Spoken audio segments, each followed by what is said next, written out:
Thank y'all for being here. We're now at our regular city council meeting on June the 22nd of 2023 at 6 p.m. These meetings are available to watch on our YouTube channel. You can search the city of Bruceville-Eddy and click the subscribed button. Please mute your phones and computers to avoid any interference during the meeting. So I want to thank every one of y'all for being here. We appreciate it. I love seeing a full house. That means that you're interested in what goes on in our city, and that makes us very proud, because it's sometimes pretty hard for us 6 people to sit up here and think, okay, does anybody else want something to happen in our town? You know, but we're proud y'all are here. Thank y'all very much for showing up. If y'all would please stand for our prayer.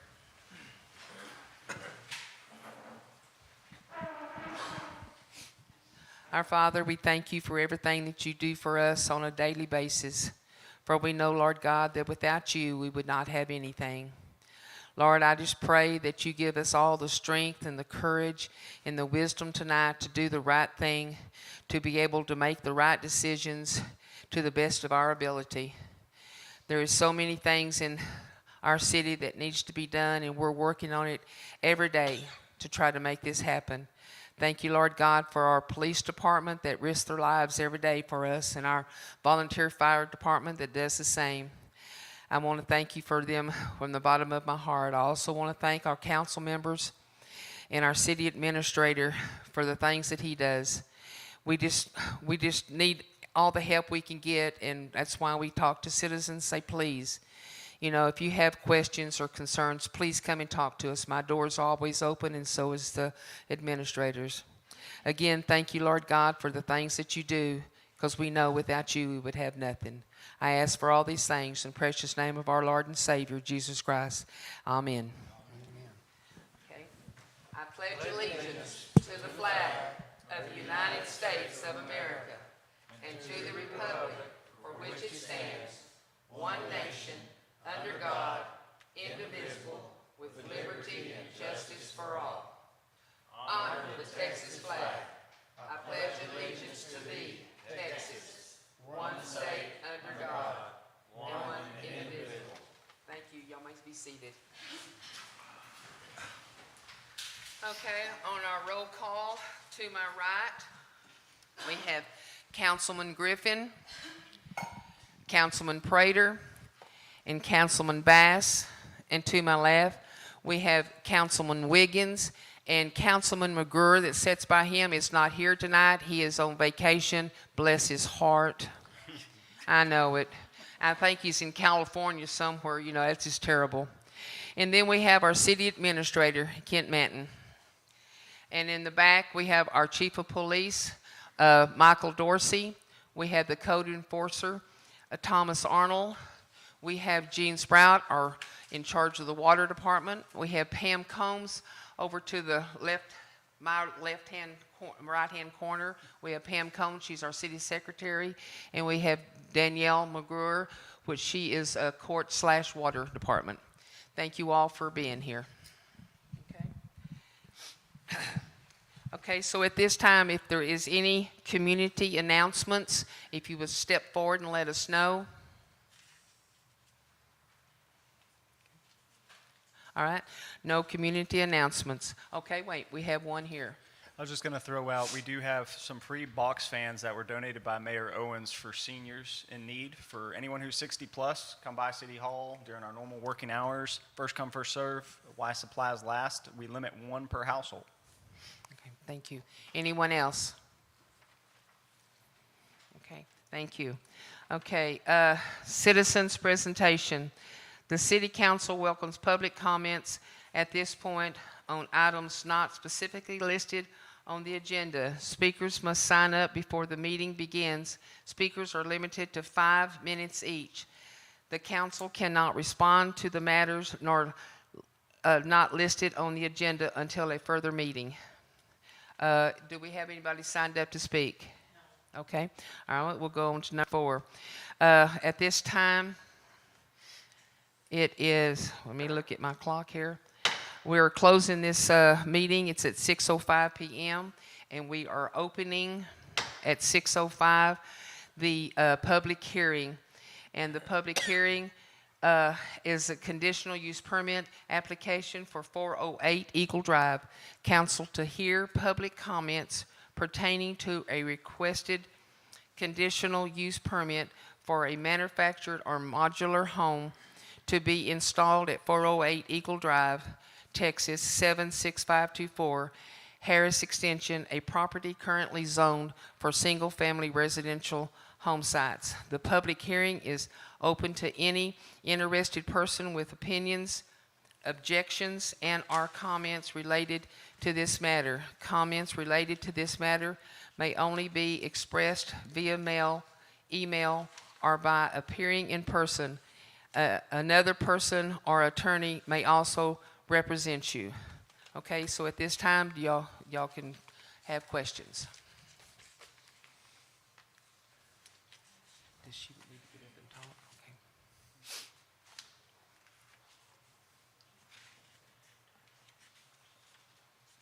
My name is Florence Wagner, and I am representing 406 Eagle Drive, which is my mother's previous property, but I and my siblings are now heirs to the property. And it's the property currently next door to 408 Eagle Drive. And we have absolutely no objections to this happening for Jenny Rodriguez. I also was given a letter, which I'm going to leave to you guys, from Anna Johnson, which resides at 112 Sycamore. And it reads, it is her understanding that Jenny Rodriguez at 408 Eagle Drive would like to tear down her current home and replace it with a modular or manufactured. I just live around the corner and wanted to let the council know I do not have any issues with this. If someone is, I can speak really loud. Okay. They won't be able to hear you on YouTube, though. Okay. I do not have any issues with this. If someone is trying to better their living conditions, then I support that. Please use this as my opinion of any fellow Eddy resident in your consideration of approval. Sincerely, Anna Johnson. So, would you like me to leave this with you? Yes, If you absolutely. would, please. Thank you. Does anybody else have anything they'd like to say? We'll take that for our records. Yes, ma'am. Aren't there already a dwelling, isn't there already a dwelling on this property? There is. Okay, and so there would be one septic system on the property, but two dwellings, is that correct? There's two septic systems on the property. Okay. We're filled Okay. in with the Okay. air system placed for the new home. The existing home will be tore down and the new one placed in Okay. the spot of. Okay, Yeah. Thank okay. you. Yes. Anyone else have any comments? And direct your questions to us, and then we'll. My name is Gregory Wagner. I live at 204 Evergreen. Yes, sir. Our yards back up to each other, Janie Rodriguez, and I have no objection for her to better that home. I'd rather see a new home than a 120-year-old home. Yes, sir. I want to explain something right quick. It has nothing to do with this. I'm winking at y'all, but I'm not flirting. I had eye surgery this morning. They put a new lens and done a cataract surgery, and I'm not supposed to even be here, but my eye gets dry, so I start winking. So, yeah, it's like, okay. So that's why. So anyway, I just want you to know I'm not flirting. I'm just blinking. Okay. Any other? Huh? Everybody that believes that, raise your hand. Any other comments at this time? Okay. All right. It is now 6:09, and this public hearing is closed. And it is 6:09. The regular meeting is open. So, conditional use permit number 6, manufactured a modular home at 408 Eagle Drive. Council to discuss, consider, and possibly take action on a request by Jamie Rodriguez for a conditional use permit for a manufactured or modular home to be installed at 408 Eagle Drive, Harris Extension, a property currently zoned for single-family residential home site. Ms. Rodriguez, do you have something you'd like to talk about? Well, I'd like to Oh. give my presentation first, if that's Oh, okay, you go Mayor, ahead and do just your so everybody, presentation. we go ahead and clear some of the questions out. Okay. Okay, so this conditional use permit application was received by the city from applicant Jamie Rodriguez, who owns the property outright. Potential home size will be approximately 2,300 square foot. Several options for plans and designs have been submitted to the city. Those have all been included in council's packet for tonight. The proposed use, however, is inconsistent and contrary to our current zoning map, which was established in 2003, which designates this property and adjacent property for single-family use. Danielle, if you'll go to the next one there.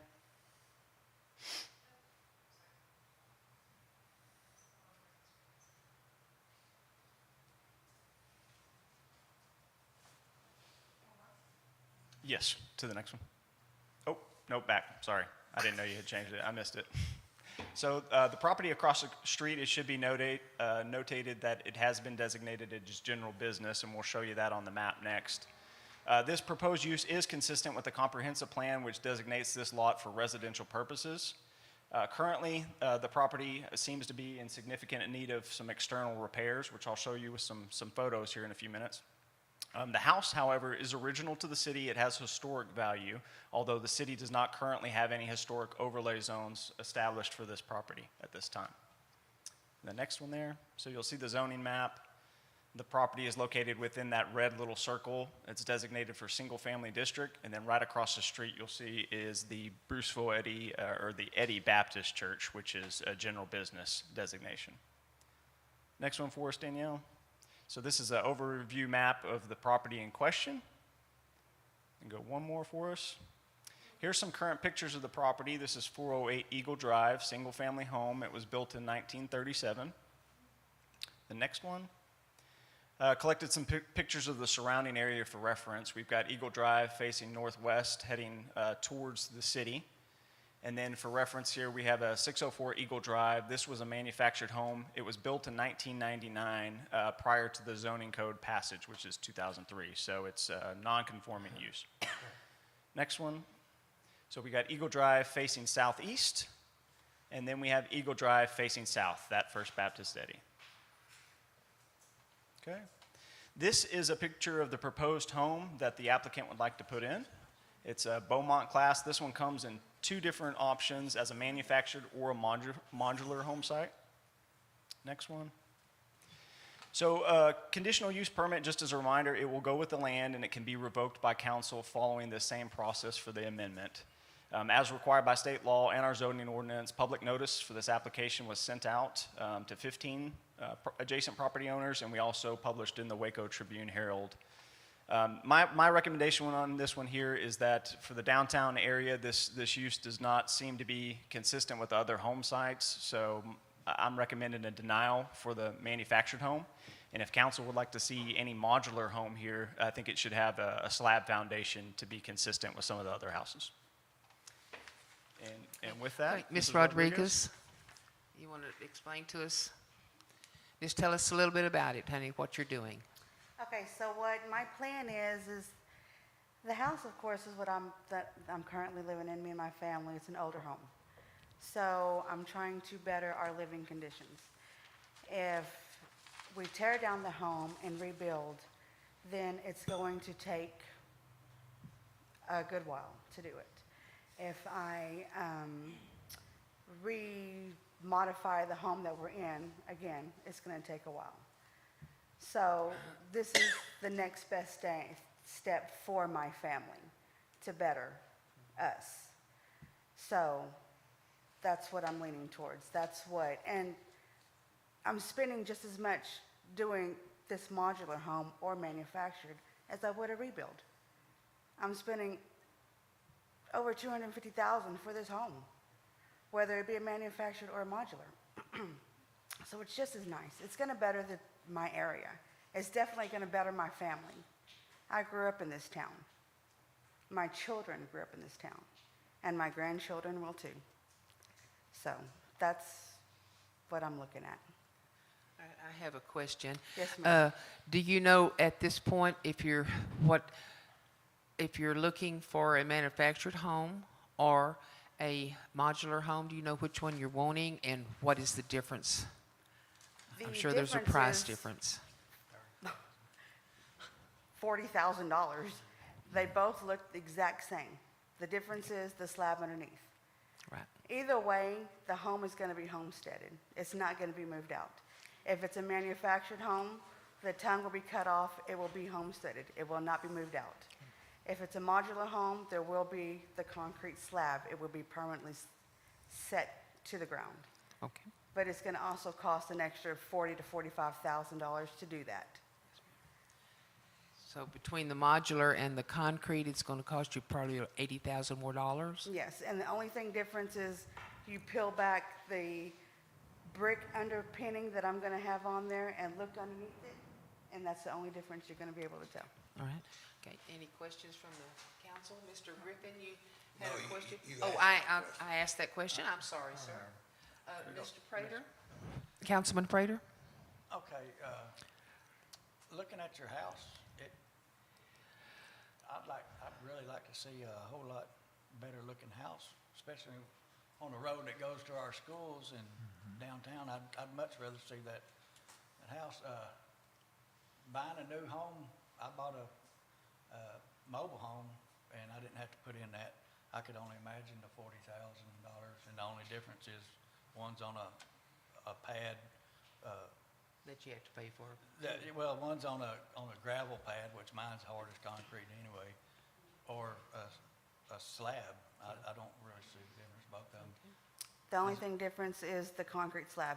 The outside, Yeah, it's not that vinyl outsiding or anything. It's, right. it's, Okay. Councilman Wiggins, you have a question? Well, I believe Miss, Was she first? Okay. yes, ma'am, in all due respect. Mrs. McLaughlin, would you mind coming up to the mic just so everybody on YouTube can hear you as well? The mobile home that you used as an example on Eagle Drive is mine. Oh, okay. Did I get the information So- correct? So let me tell you what we did, and this, you can consider this. Instead of we have cement under our home. We have runners. We put, it's 2,400 square foot home, 80 foot long. We put cement runners under it, and the metal, what do you call those things? Frame. The frame under the house is welded onto the cement. We had rebar, and it's welded, so it's not going to go anywhere. That could be a cheaper, Okay. that's what we All right. did. Address us, please, And ma'am. it makes the house very stable. You can have it leveled, and so that might help you out. Something you Okay. could look into. I'm Okay. sorry, I keep That's looking okay. at her. Mr. Wiggins, speak into your mic, please. Okay, but now according to your write-up, and you stated earlier that it's going to be underpinned, it'll be bricked. there's So- going to be some crawl holes where we can get underneath Correct. there to access underneath the home. Yes, ma'am. Yes, ma'am.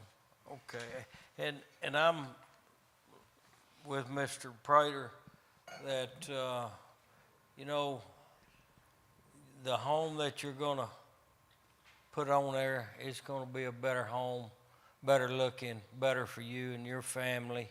Yes, sir. It's just gonna be better all around for everybody. And I understand, you know, just can't afford to put the concrete down for the other one. I understand that, so I don't really have no objection to you. I don't mind making a motion. Okay, is there any other questions? No. Okay, sir, you want to make a motion? Yes, I'll make a motion that we approve for a conditional use permit for a manufactured or modular home to be installed at 408 Eagle Drive, Harris Extension. Do I have a second? second. Okay, Mr. Bass, Mr. Prater seconded. All in favor? We have 4. Thank you, ma'am. Thank you very much. Congratulations. Yes, Thank you. ma'am. A very good write-up you did, Jay. Yes, it was. Police chief report, Chief Dorsey.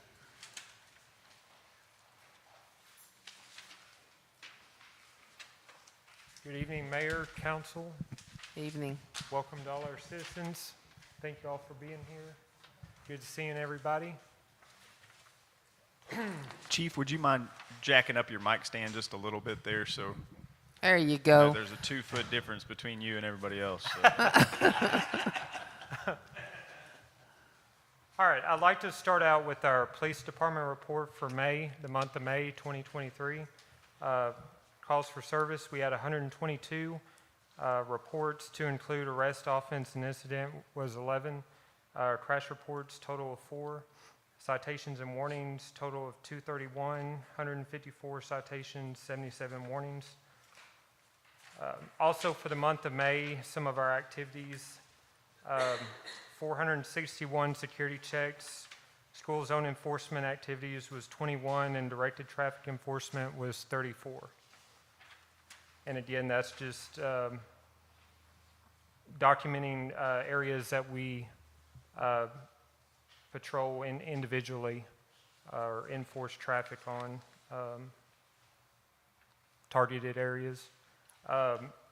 Also, in my report, I included our call type report that gives a breakdown of all the different types of calls that we responded to, and also our citation and warning data.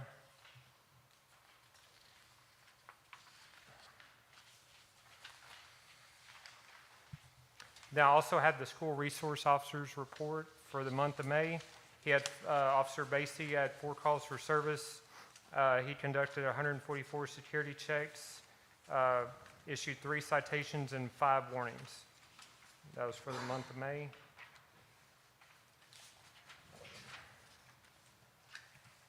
Next thing I have, I wanted to share with the council and the citizens.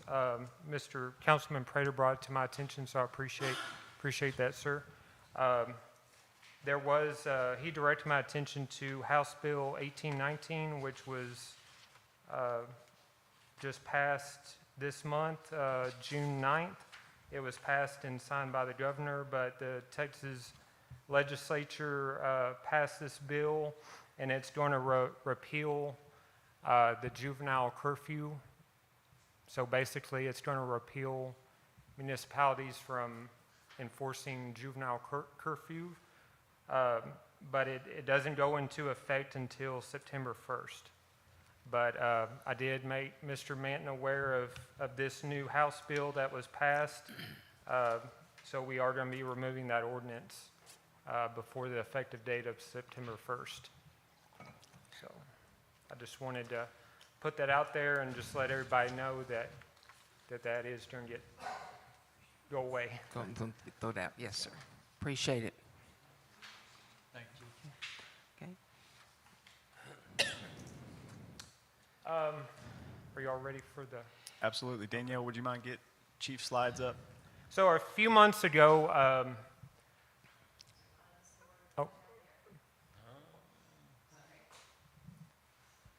a few months ago, at one of our council meetings, I was discussing doing a community outreach group where a group of citizens could meet with the police department and basically have an open forum or open discussion. Basically, leave it up to the citizens and the public and to meet with us. But I understand, not everybody has an easy schedule. I sure don't, and especially having 2 young kids at home. So it's hard to do things outside of work hours and things like that, and I'm sure most of everybody else can say the same. So I got to thinking about a way to still do this, but have something that's a little bit easier for the community and the citizens to access, and something that wouldn't take away if they couldn't leave home or work or what have you. So we've had an app that I utilize for the school as well as the police department called GroupMe. It's a free app that you can download on your phone, or you can access it from, it's a web-based as well, so you can access it from the internet. But basically, you can go on there and create a group, and it's basically a discussion board. You can post pretty much anything you want to on there, whether it's something you type and you post on there. Everybody that's a member can see that and respond to it. And then you can also create topics to where you can create a specific topic, and then you can have a discussion on that topic. You can create a poll. So if I have a question like, hey, I want to do this, and it's option A, B, or C, you can make a poll on there, and then everybody that's a member can vote on that, and then you can see, what everybody wants based on their votes off that poll. There's a calendar. There is a calendar function to where you can post, if we have, a day where we have coffee and donuts or what have you, then we can post that on there, invite people to come to that. There's also a function to where you can have like a group call, like a voice call or even a video call where like myself and the members could get on there and we could see each other face to face and interact with each other. And the whole purpose behind this, I would like to, have more community involvement and have more communication between the public and the police department, and just kind of have an open door and a gateway that people can feel comfortable, communicating with us and us to them. And also, our citizens are our eyes and ears of our community, because, as much as I love to be everywhere at once, I just can't. It's not possible. So we rely heavily sometimes on our citizens that see and hear things that we may not, and they can, report that back to us, because, there's things that we may not see or things that we may not catch, and we can rely on our citizens can help us out, and we can, solve crimes that way. This is not another Facebook, correct? Right, this is not another Thank goodness. Facebook. Yeah, this is for real stuff. Right. If you can go back to the first slide real quick. This is just something I came up with, BEB in Bruceville-Eddy, but I just started out with be a part of the Be Safe community, be the eyes, be the ears of our great community, work cooperatively with the police department, and together we can collectively be safe. You can go to the next slide.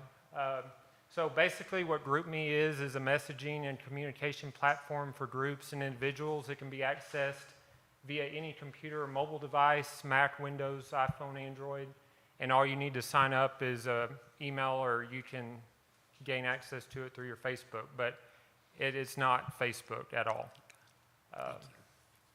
Okay. So on the left, if you're looking for it on a mobile device, that's what the application is going to look like that you'll download. And then if you're accessing it from a desktop or laptop, web-based, the login screen will look like that, and the web address is down below there. Some of the things we talked about, the ability to have topic discussions, the polls, the calendar. We already touched on that, but those are just some of the options there. How our citizens can be involved, sharing tips and information to the police department. You can also not only post text message, you can type something out and post it, but you can also post photos, videos, documents. Like on ours for the police department, I post all kinds of stuff. I post on there almost daily. And even, even our monthly schedule, I can take a snapshot of PDF and post it on there. So you can basically post anything you want on there. And then citizens can have the opportunity to join an audio or video call with myself and the officers as an opportunity for our citizens to interact with the police department, and a way to get feedback so we can better serve their community. I have a question. Yes, sir. Do you have something in place for when it does turn nasty? Because it's going to turn, they can't help themselves, it will turn Right, nasty. and Do you have something in place? I thought about that. We can remove them. Okay, but you have that option to, Yes, sir. okay. Well, every time I call you a lot, but every time I call you, it's from a citizen. Right. That actually wants to talk to you, but they go through me to get to you. So this will be good for, Right. they could actually get to you and not make me the middleman. But yeah, okay. I was Okay, just Councilman Wiggins? Chief, do other cities have this? I'm not, I haven't asked the question. I'm not aware of anybody else having this. This was just something I thought of doing based on my experience I've had with using it for the school and the police department.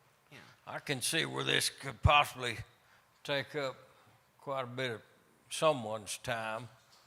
You know, people posting something on there and asking a question about Right. something and y'all trying to respond in a timely manner.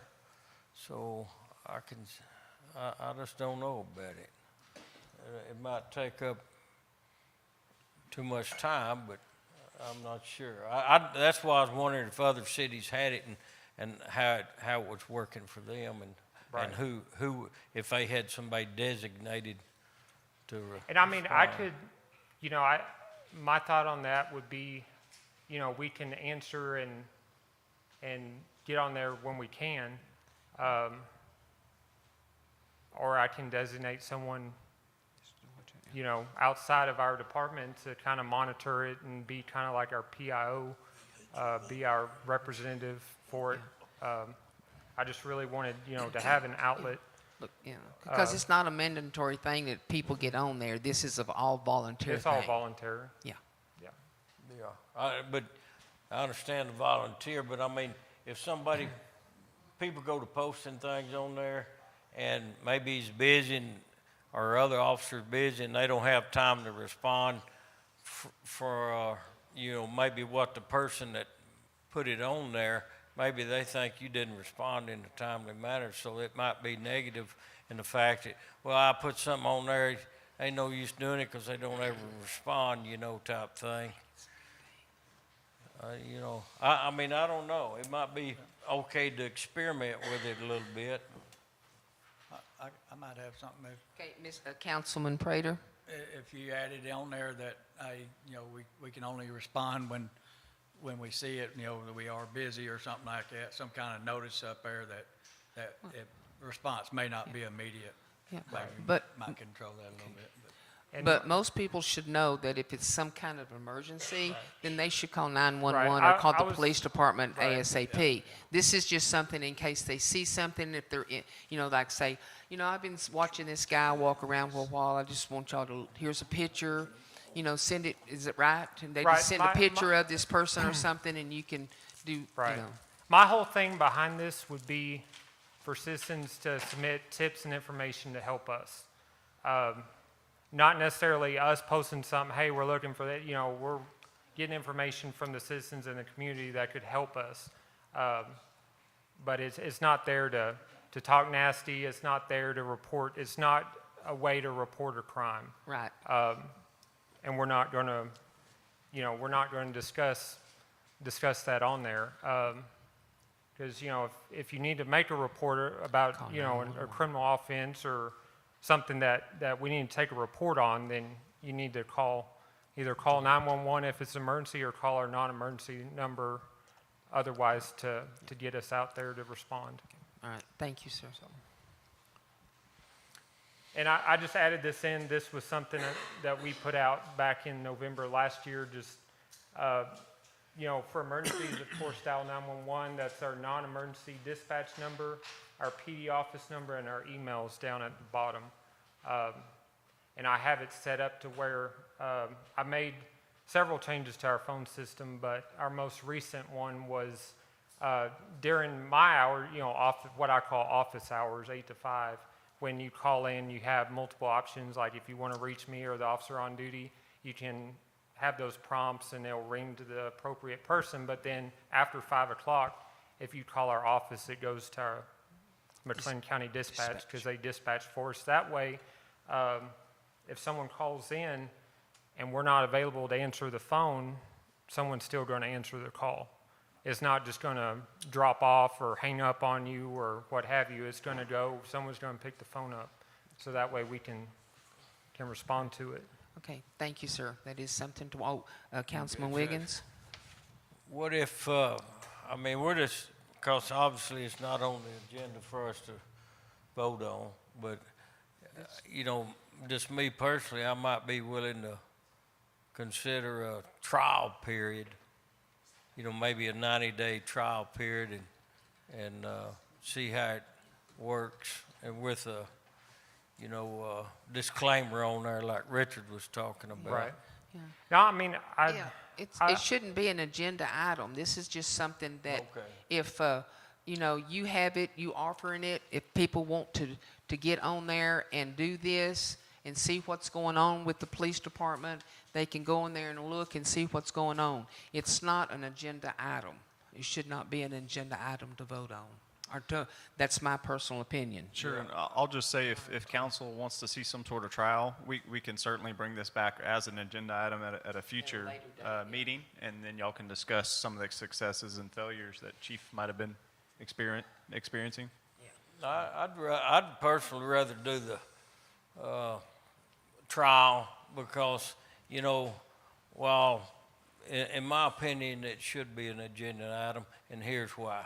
Because it could affect, you know, our police department. And what I mean by that is we could get negativity from the police department not responding from what the citizen might think is a timely manner, et cetera, et cetera. And I don't want them to be dedicated to this. I want them to be out there doing their job and not sitting writing question or answers to questions.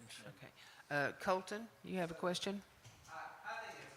Colton, would you mind coming up to the mic just so we can hear you online? Can I just make one last comment real quick? Yes, sir. You know, my whole thing was, you know, I like to bring new ideas to the table, try new things, especially new ideas, things we haven't done before. I'm a big advocate of that. So I'd just like to, you know, offer this if it's an option and see how it goes. If it works well, great. If not, then we can take it down. Right. Amen. But I'm definitely advocating, you know, trying this out, whether we bring it back to the council later on. But I think it's a good idea. It's worked really well the way we've used it within our own department and with the school communicating with us. It's worked really well. Yeah. You're just And- wanting to open it up to the Right. citizens now. Yes, ma'am. Okay. But thank y'all. Yeah. Colton? Hello. I'm more than happy to say that I think this is a great idea. Facebook is not necessarily always reliable. I know a lot of us in here use it. It's a good platform for social stuff, and of course, if we're talking about like the fence post where almost everyone in Bruceville-Eddy is a part of, it seems like. I think fence post is great, but we need something that you could not necessarily talk to police directly, but at least they could get back to you. See what's going on. Because, you know, the police are going to have a bad opinion from citizens anyways. That's not going to change. True. You know, people just don't like police for whatever reason. Yes. The other issue with that is I believe that with something like this, you might be able to address simple questions or things that people might have. You know, you're not going to argue with them on any social media platform. Yes, sir. And the other thing with something like this is, as Dorsey said, if you don't want someone on it, they're going to be upset anyways. Yeah, So, that's true. I think it's a good idea, and y'all should try to give someone a, you know, help or a trial with this, because I would even volunteer to help Dorsey with this. Thank you, sir. So, Appreciate it. Okay, Mr. Griffin? I'm sure there'd be some negative stuff on here. I'm also sure there'd be some positive stuff on here. Anything we can do to get our interaction with the police and the people better, make it better. Amen. Anything we can do, I'm for it. Yes, sir. We have a question on the floor. Yes, ma'am? Just a comment. This would, to me, it wouldn't be like Facebook with the world. it's our community. Yes, ma'am. And so it would be communicating, now, like you said, there's gonna be negativity, there's gonna be positivity, but it's a smaller group of people that would have an interest in the community, and maybe a good way for them to communicate with our police department and benefit one another. All right. Thank you, ma'am. Thank you. Any other comments or questions? Okay, we'll move on to Public Works Director report. Jean?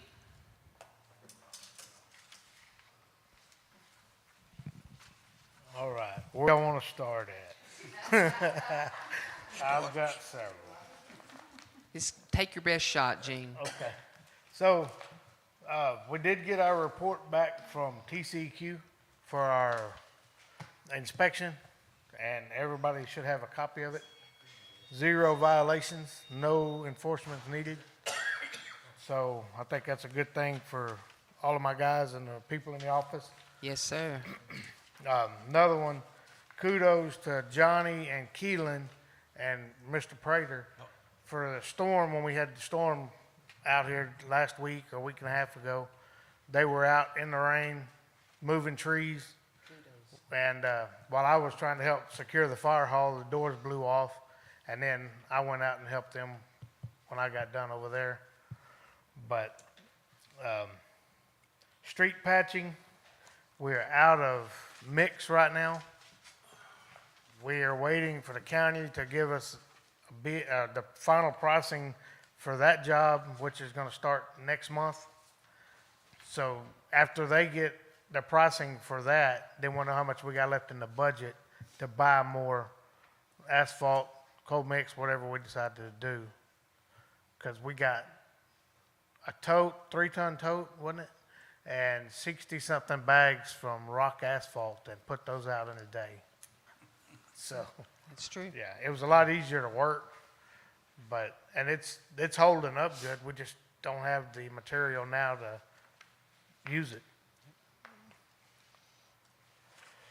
I think that's about it for me, unless y'all got any questions. Anybody have any questions? No. Mr. Wiggins? Okay. I did notice that our water loss percentage was up from last month, 38%, last month about 26%. And our water usage was down. That's what it looked like.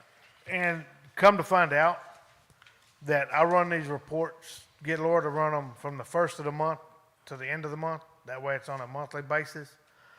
But when she does the water, when I read meters tomorrow, then that's the start of a new month for her on the water end of it.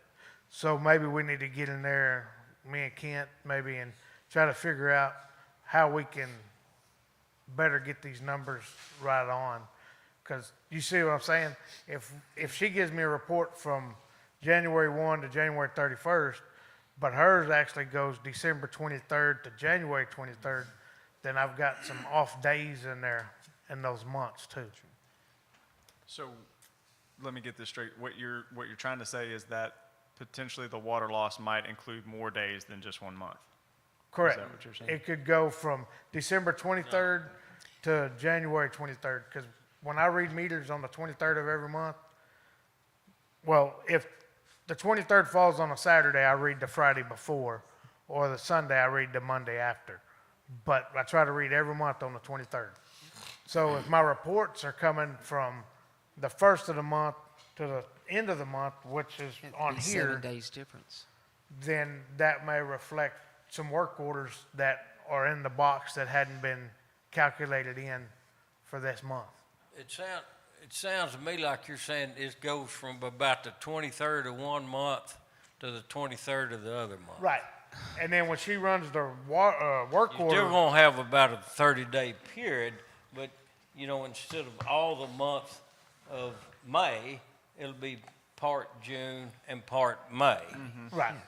And then my work order count, and when they figure those leaks up in there, then it may not be an accurate number here. We need to look into it. Okay. I agree. Okay. Yeah. Thank you, Jean. Yep. Good Anything job, else? Gene and guys. Thank y'all. Okay, engineers report, do we have anything on engineers report at this time? We did receive an engineer report from Tabor and Associates Okay. and MRB Group. I can All read right. those, or if council's already had the pleasure of viewing them, I've- I'll address any It was in their questions. packets. Do y'all have any questions on the engineers report? Mr. Wiggins? Yes. On,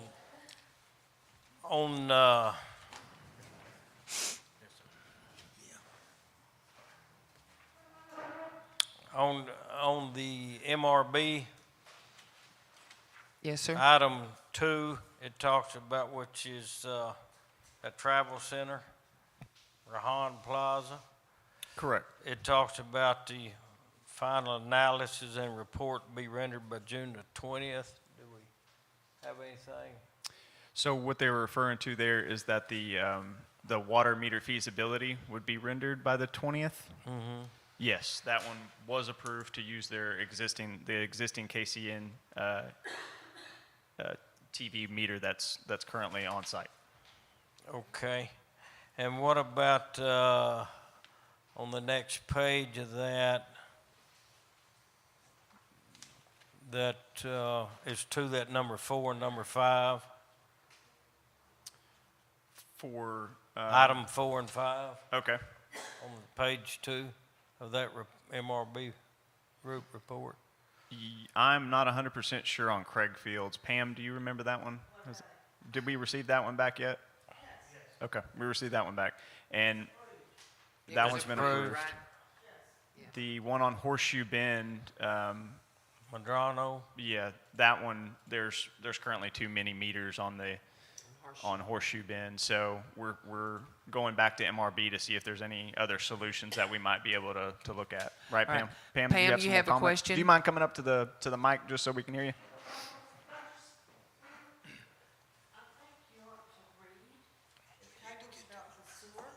I think you need to read his report, because everybody's. Read Tabor's report on the Yeah. sewer?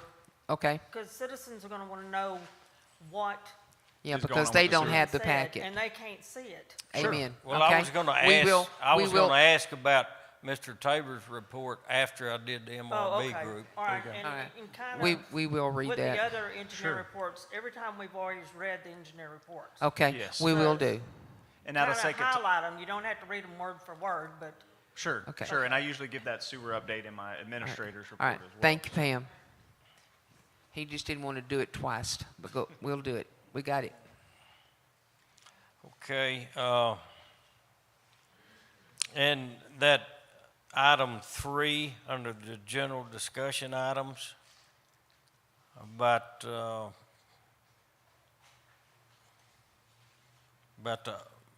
electrical improvement proposals. Yes, sir. Said they're reviewing those proposals and will provide comments, guidance to the city manager on Friday, June 16th. Have they done that? Yes, sir. We met with them yesterday out on the well site, and I've got an update for you on that one. Okay, that'll be in your report. Okay. It'll be in my report, and then we'll also discuss it under the well repairs. Okay, now on Johnny's report, Do we, Ken, do you want to go ahead and read Sure. read those reports and then maybe take them out of the next, of your manager's, your city administrator's report, maybe? I'll hit the highlights on this Okay, one, on and then I'll highlights. fill in Okay, with my let me comments get on that. one question answered here. Mr. Bash, you had one question before we read Johnny No, the Tabor's? one we were just discussing, Uh-huh. it says the bid, $40,245. In you have to item speak number into your mic. 3, it says $40,245, but then here's a notice from them. It The- says total revised, The- 64,500. The revised is, we added some things to it for the boxes. Am I speaking that correctly, Gene? That we wanted them to give us a bid on the boxes Yeah, and well, stuff? Yes, Mayor, and we can get into all this Okay. when we get to the well item. I've got Wonderful. an update for you on, All right. on everything that our engineer has requested. Sounds good. And what our Okay, that's all potential I have. vendor That is sounds requesting. good, Kent. Thank you. So for the report from Tabor and Associates here, we held a meeting on May 25th, myself, the mayor, Pam, and USDA. We discussed the requirements outlined in their closing instructions that were issued on May 18th. One of those requirements is a city certification updating our total sewer counts. Pam finished that one this morning. We've got that over to Tabor and Associates, and they sent out an email to myself and to all the council members just kind of letting us know where we're at in the process with that one. Another one of the requirements is an amendment to the engineering agreement to be in compliance with the Build America, Buy America Act. So if we get additional funding for the sewer system, we will have to come into compliance with this new law that was passed a couple years ago. So that means that there's going to be, more certification. Engineers going to have to go out and check the materials, all that kind of stuff. So Tabor's working on that now that he's got the final count from us. And then number 2 on there, the permit renewal, that has been completed. It has been deemed administratively complete by the TCEQ as of this week. We've now got to begin the notice process, getting this in the paper and posting it outside in front of City Hall. I have a question. Okay, Councilman Bass, talk in your mic, On please. the meter count, could you tell us how many meters that was? Was it 600 and something? Total, we're at 614 meters. Okay. Yeah, I remember that from 10 years ago, whenever it was we started. Well, just to clarify, since we're on that topic, the original letter of intent was 595 residential connections and then 40 commercial connections. We're a little short of that right now, and we believe that was because Crescent Creek area was taken out of the sewer equation. Yeah. But we've got to get with Tabor and Associates on that one to finalize everything. I'm sure they're going to have some questions on our count to address. Okay, Councilman Wiggins. Do we have everything that we need to give, the city needs to give to Johnny? Does he have everything that he needs from us? No, sir, not at this time. It's the ball has been in the city's court now for about a month. We've got on our list those final counts. We've got to establish a sewer rate that's based off of our original loan, which is complete and sitting in my file. And then we've also got to finalize a business operations plan. So I did meet with Texas Rural Water Association on this one, and we've got that about 50 to 60% complete at this point. Okay, Okay, any other? do you have a time frame or when you think we'll be through with all our? I came in and worked on this last Saturday. It was a lot more challenging than I thought to get everything up to USDA's standards on this. So I'm hoping we can have this done by the month of July and back to them. Okay. Thank you. Either way, we're still on track for October bidding at this point. All right, more questions? Okay. Let me see, the next one. Community Development Report by Thomas Arnold. Thank you, Madam Mayor. You're welcome, sir. How's everybody doing today? Me too. May report for 2023 code enforcement building inspections permitting. Number of code enforcement cases worked.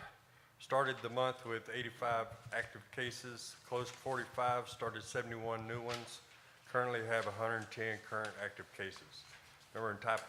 Number and types of cases worked: 2 cargo containers, 2 requirements for keeping livestock, 1 dog at large, 50 high grass and weeds cases, 15 junk vehicle cases, 5 no permits, 1 pool safety case, 71 rubbish cases, 1 septic system, 7 dangerous structures.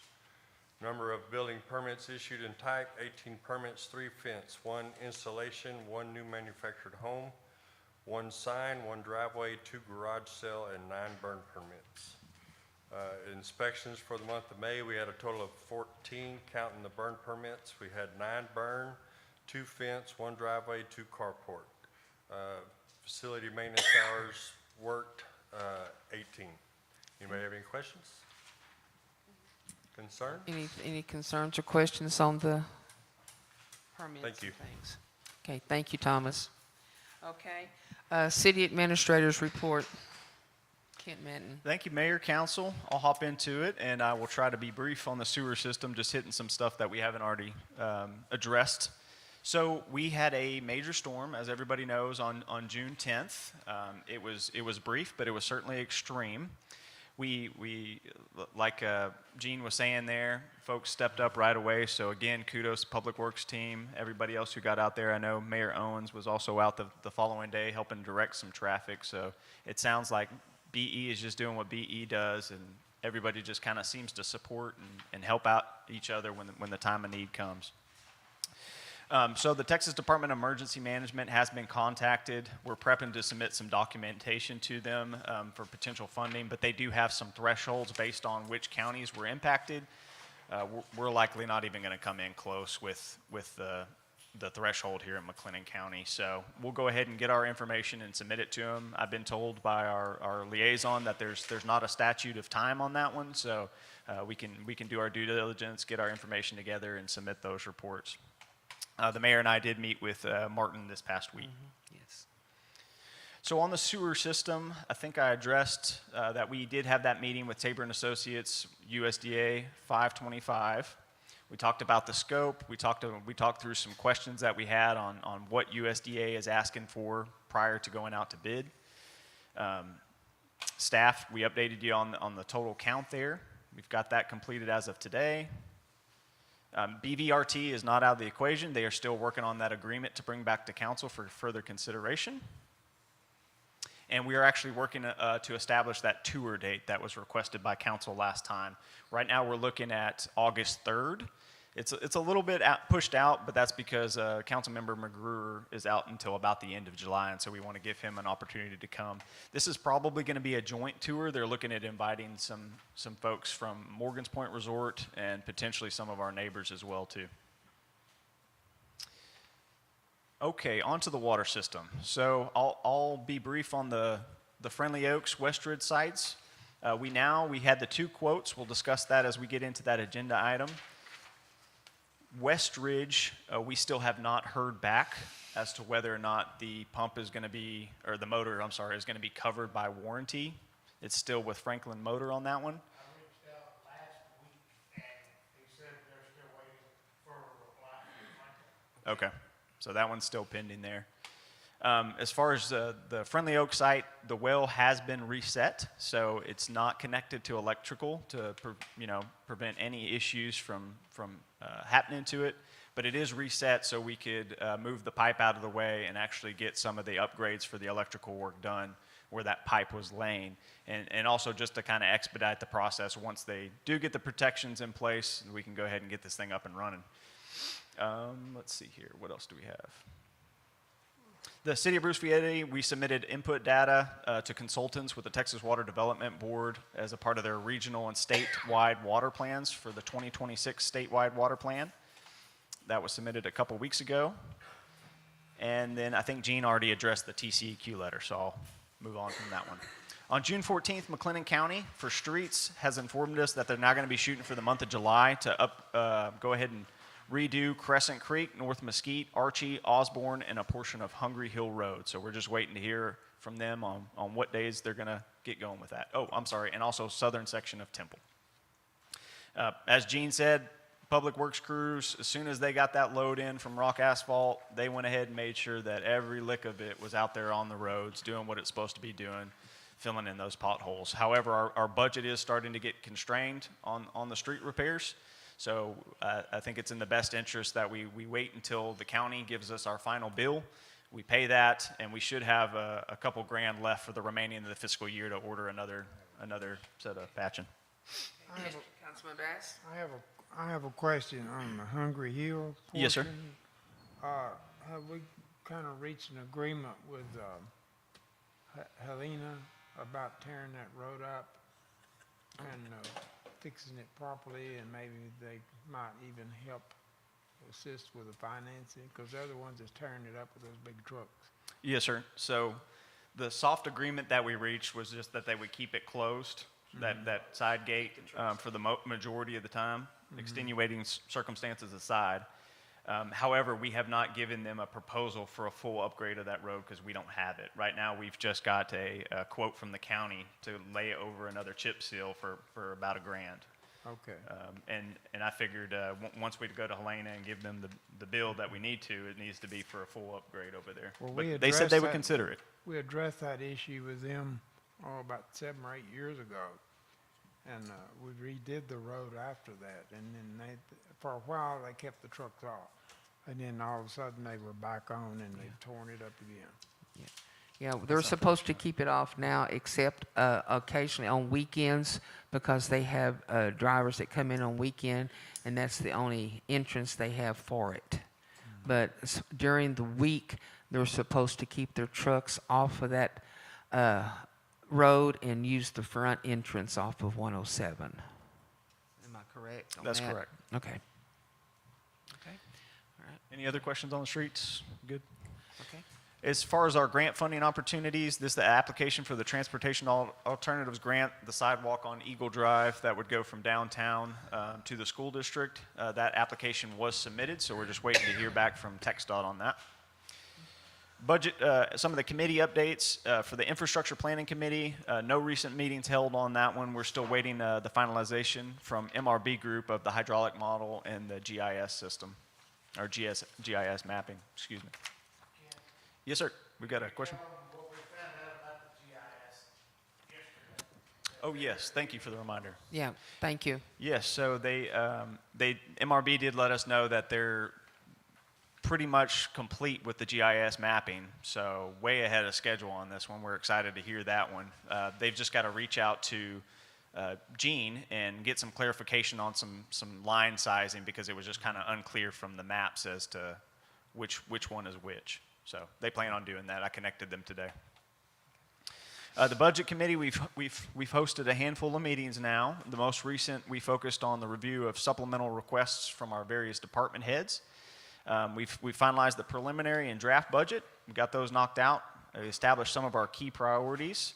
Among those, we have street repairs for next year, pay raises for staff, funding for water system upgrades, signage and lighting at City Hall, tools for the Public Works Department, and funds earmarked to assist with citywide cleanup efforts, substandard housing. Mr. Bass? I have I guess you'd call it a request for the Budget Committee. I see you've addressed signage and lighting for City Hall, and I'd like to request that we make the signage very nice and permanent. I think there was some stone left over from this building. I don't know if we still have that. That's correct. Yes, sir. Okay, but make it nice where it'll last and look nice instead of some little cheap sign or something. Yeah. And also the lighting, we need lighting outside at night that stays on all night. All night. I mean, we have the motion detector, which is good, but we need something. I prefer myself, street lights like we put downtown. Of course, the bigger ones would be nicer, but I know they cost a whole lot more than those that we bought. But Okay. one, at least one on each side of the sidewalk. Yeah. Maybe one at the back. Yeah. 'Cause Well, at night it's pitch dark here when you go by, yes, sir. and that's not good. We've been talking with the electric company. Miss Pam Combs has been talking with them about putting some poles and stuff out there, but we're still in the negotiation part of it, I believe. Is that right, Miss Combs? Yes, but then Pam, would you mind coming up to the mic again? Thank you. I reached out to our electric company, I can't remember which one it is, and he gave me a quote on putting lights on the outside of the building. So that's what we I are. was looking at. One on this end, one on the back, one on the front, and one up underneath The awning entranceway. up here. So we can always put another one on the front if we need it. Just so it's well lit. Yeah. That's what, only thing, I didn't have him put a light on this end, and I don't know, mainly was the one by the back door, the back area, and there's one as you go off that door, and then two here in the front. Yeah. So that's what, I got a bid for that, and that's just a regular Okay. electric company. It wasn't with one putting up big poles with guard lights and anything like that. Because Yeah. it's been taking too long to get that. Yeah. All right. And stay there, Miss Pam, don't Okay. leave yet. She's also been talking to people about getting signs for our building. One of them's to go on the front of the building, a big sign that goes attached to the front of the building. And then we have been discussing with someone to get a street sign made, and not a street sign, but a city hall sign made that goes out in the front, and that they could brick in. But Miss Pam's been working on that also. Good. Thank you, thank you. Okay, go ahead, Ken. Thank you. You betcha. Okay, on the development front, we've got WBW. They are under contract with a property right here off of Eagle Drive. They're looking to develop approximately 400 homes. They've been doing their due diligence, so we'll see if that one goes through. I did attach that as Appendix B on your packet, so you could kind of see the mock site plan as to what they're looking to do over there. K-Bar Eagle Ranch, we had a meeting with them, initial staff conference for their preliminary plat was hosted on 6/6. The development team, they just wanted to discuss their current site plan, address some questions with our engineer on the subdivision ordinance before they finalize their preliminary plat for submission. For Ascent Travel Center, no additional information since the plat approval. MRB Group is working through the review of those construction plans right now. And then we've got some development from CEFCO. So on 6/2 of this month, the mayor and I, we met with representatives from CEFCO, including their VP of Land Development. We discussed the project plans as well as the current status of Miracle Road. CEFCO, I think they're very excited about their project here in Bruceville-Eddy. They've shortlisted it as one of their priority builds for the year. They have stated that construction plans for this are 100% complete, and they will be modeling this store after the Airport Road location in Temple, if you ever drive by that way. They are still of the opinion that their business plan is dependent upon interconnection with Miracle Lane and through their road dedication that they plan on doing. Right now, they will continue to hold off on moving forward with their replat until resolution with BEISD and the use of Miracle Lane can be established. And I invited Mr. Guy Slimp out here to kind of go over his project and address any questions that we might have. Danielle, would you mind bringing up those slides for him? Appreciate it. My name is Guy Slimp. I live at 2209 Highland Drive in Salado, Texas. As Mr. Minton said, we're excited about this. We've been working on it for a long time. You know, initially got put on hold because of sewer, and we kind of waited on that. And I'm from Salado, so I know how long that process takes. So decided finally we're going to go forward with this. We've got our plans developed, got the septic system designed to hook into the sewer system in the future, but temporarily have a septic system.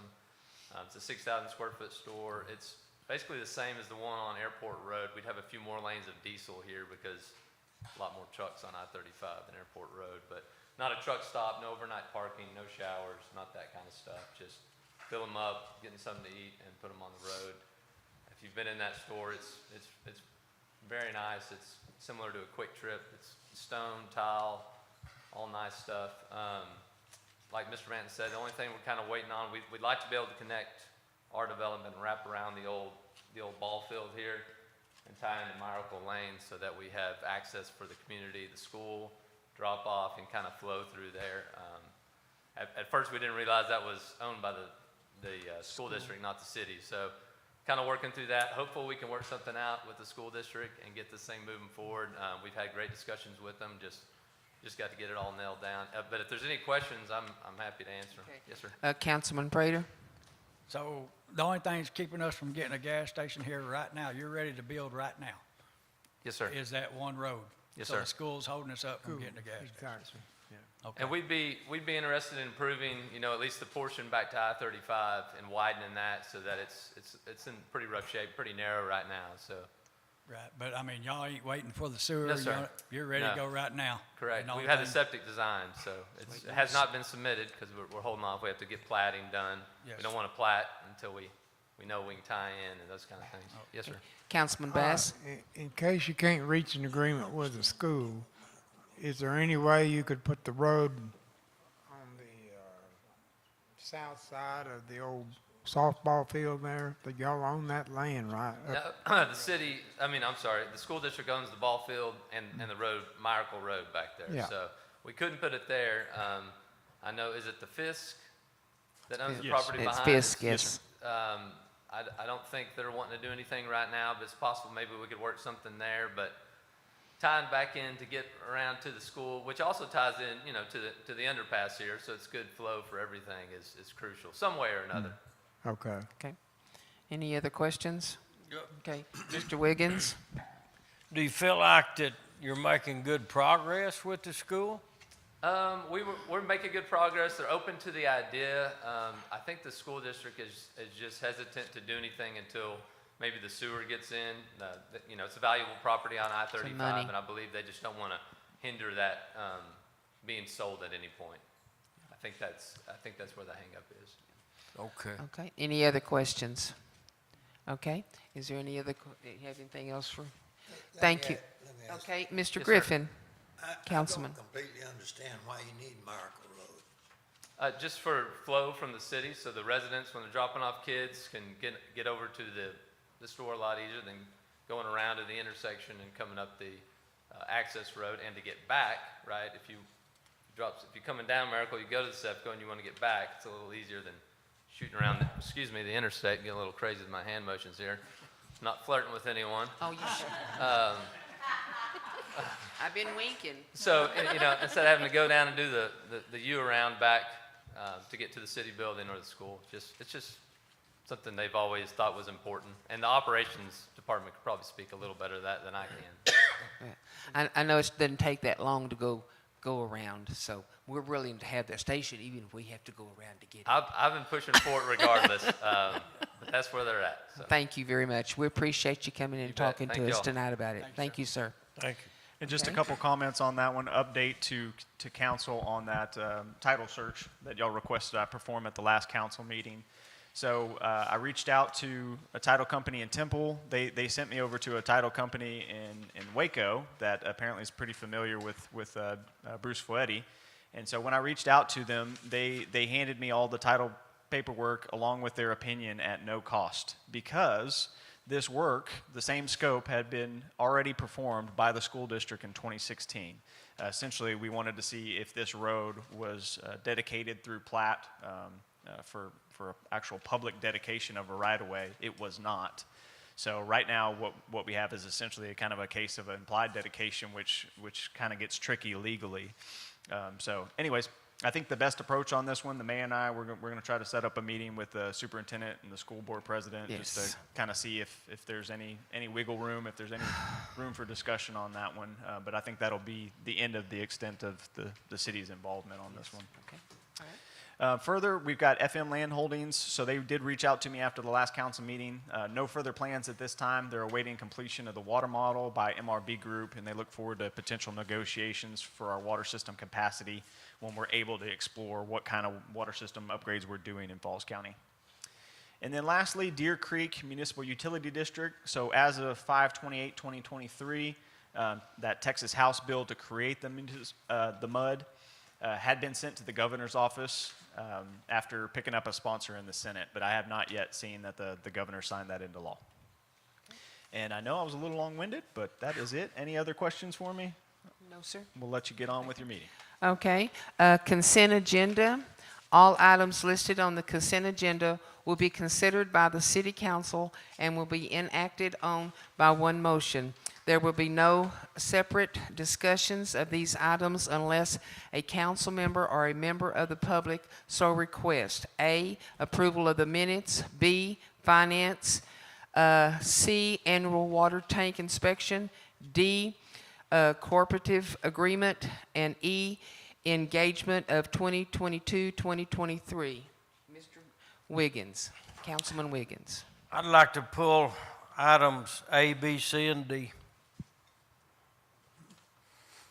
A, B, C, and D. Yes, ma'am. I'll second it. You want all four of them pulled? A, B, C, and D.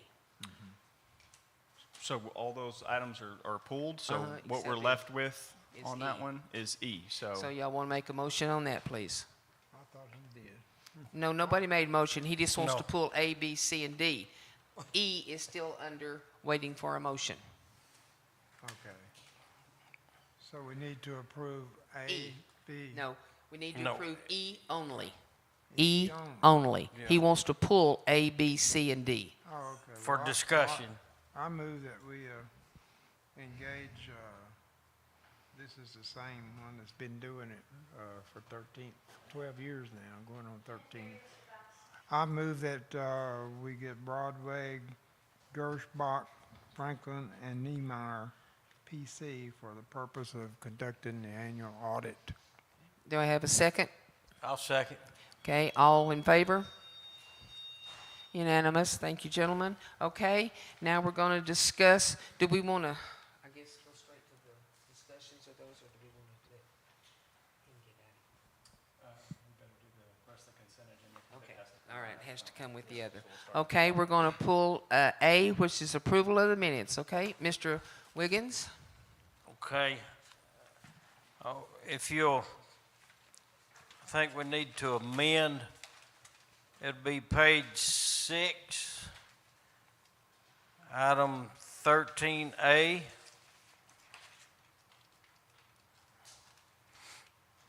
Okay. If y'all are Page there. 6, 13A? Yes, I was giving the council time to get there.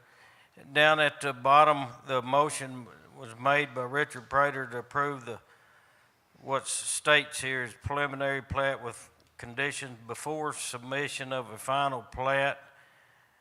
Add the utility easement and emergency easement as stated in subdivision ordinances. Second by Graham McGrew.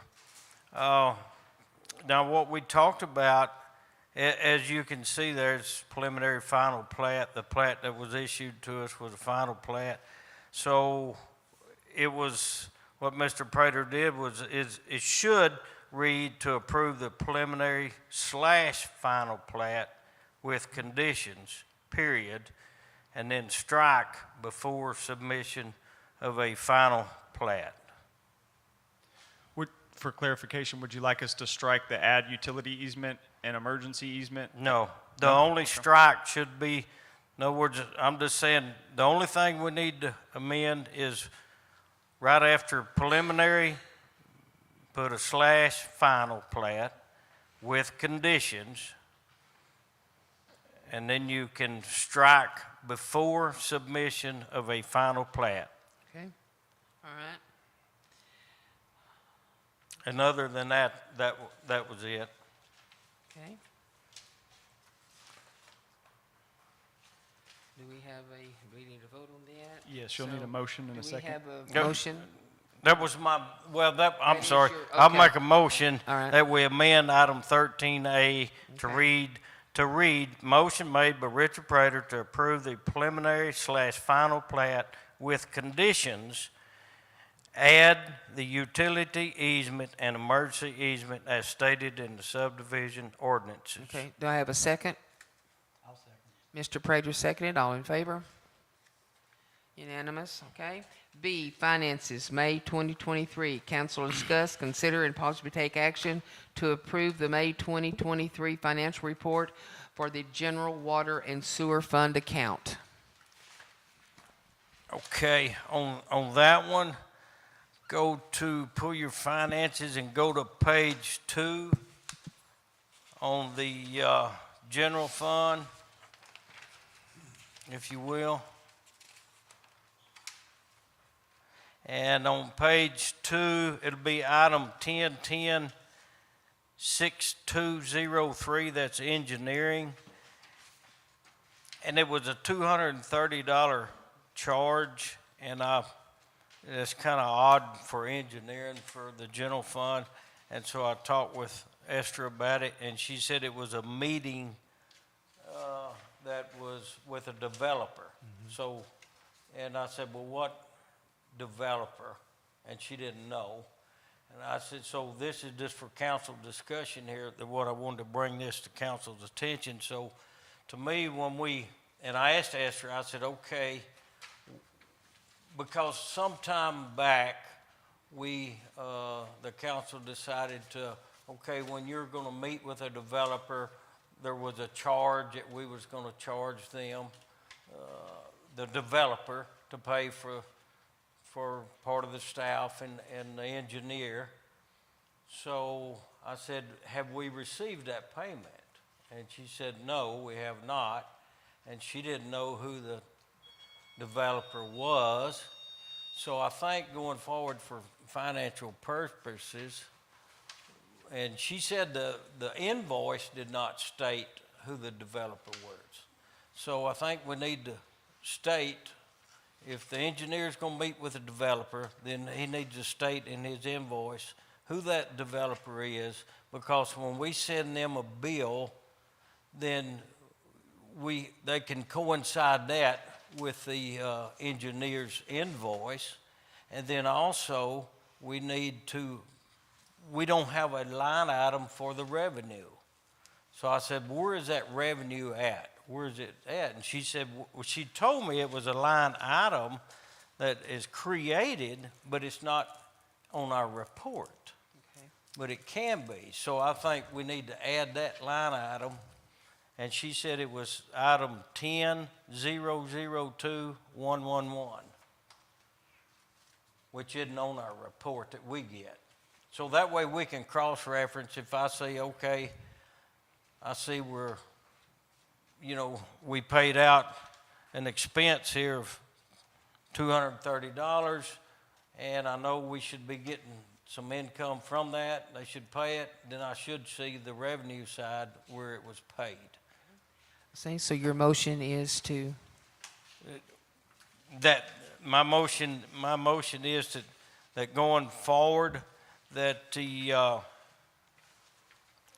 engineer, anytime the engineer meets with a developer, that we ask the engineer to put on his invoice who the developer was whenever he sends us a bill. okay, And additionally, for us to add a revenue line item for that. okay, all right.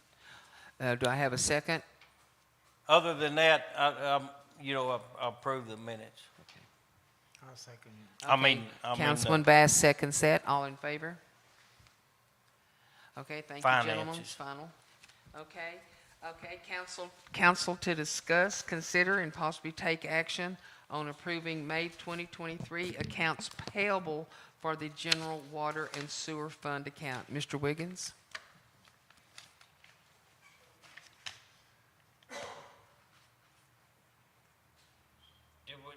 Well, you wanted to pull Okay. B, so that's part of B. Yeah, that was just the only part of B that I wanted Oh, to okay. discuss So that's was good then. that. Okay, So, good. like I said, was okay. I thought I made the motion to approve Okay. the finances Okay. with those amendments. Okay. Annual water tank inspections.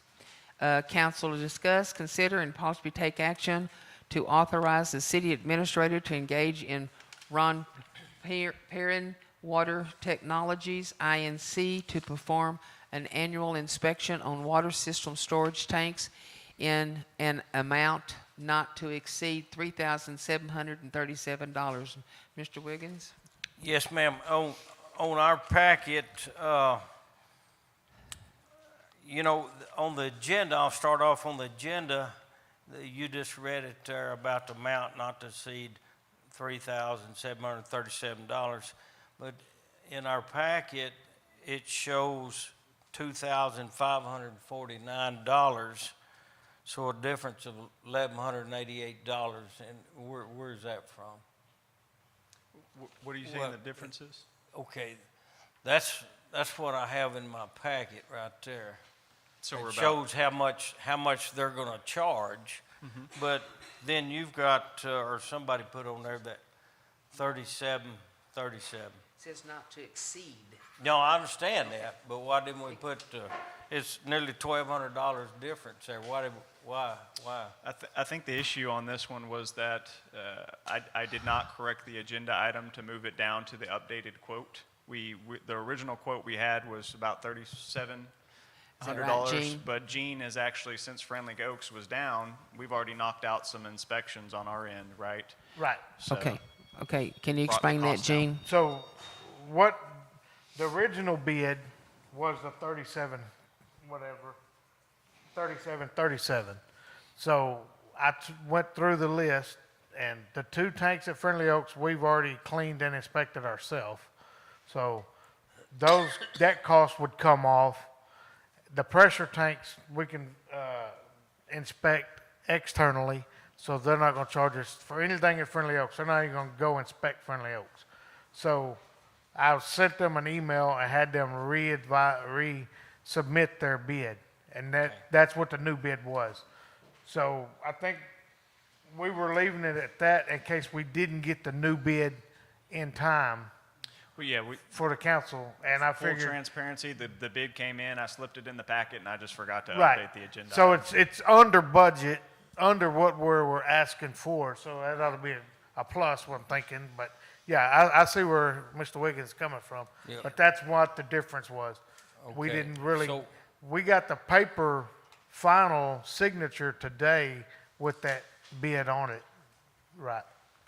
Okay, For the 30 so we would be okay, making the motion then to not exceed $2,600. Yeah. Yes, sir, that's correct. Okay, all right. So with that said, I'll make a motion that, that, for that Perrin Water Technologies Incorporated to perform our annual inspection on water system storage tanks in an amount not to exceed $2,600. Okay. Do I have a second? I second. Councilman Bass seconded. All in favor? All in favor? Thank you. All right. Okay, and D, cooperative agreement, Waco McLennan County Public Health District. Council to discuss, consider, and possibly take action to approve the mayor to enter into a corporate agreement with the Waco McLennan County Public Health District for the purpose of providing an effective local public health program for the residents of Bruceville-Eddy. Mr. Wiggins? Yes, if you look at page 8 on that, and this is more or less for clarification, and because once we, on that consent agenda, as some of you know, if we just approve it, then nothing gets discussed, that's the end of it. So sometimes I like to pull something that, and I have questions, and some of the questions are, that way the people in the audience and listening know what's going on. But now on this, it has the contributions, and which they're going to increase 35 cents per person per year. So, and this is a 5-year contract, and that we have to budget for this, is stated in there in that section 7.5. So I just want to bring it to the council's attention and everyone else's, that we're going to have to budget for it, and it's going to go up 35 cents each year. At the end of the year, 5 year, it'll be $4.75, where it's been $3.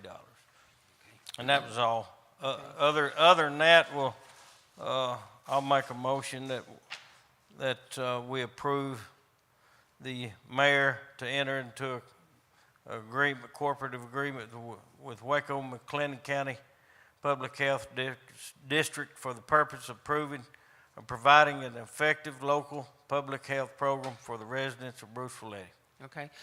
You have a question in the audience, sir? Yes, sir. Please step up to the mic.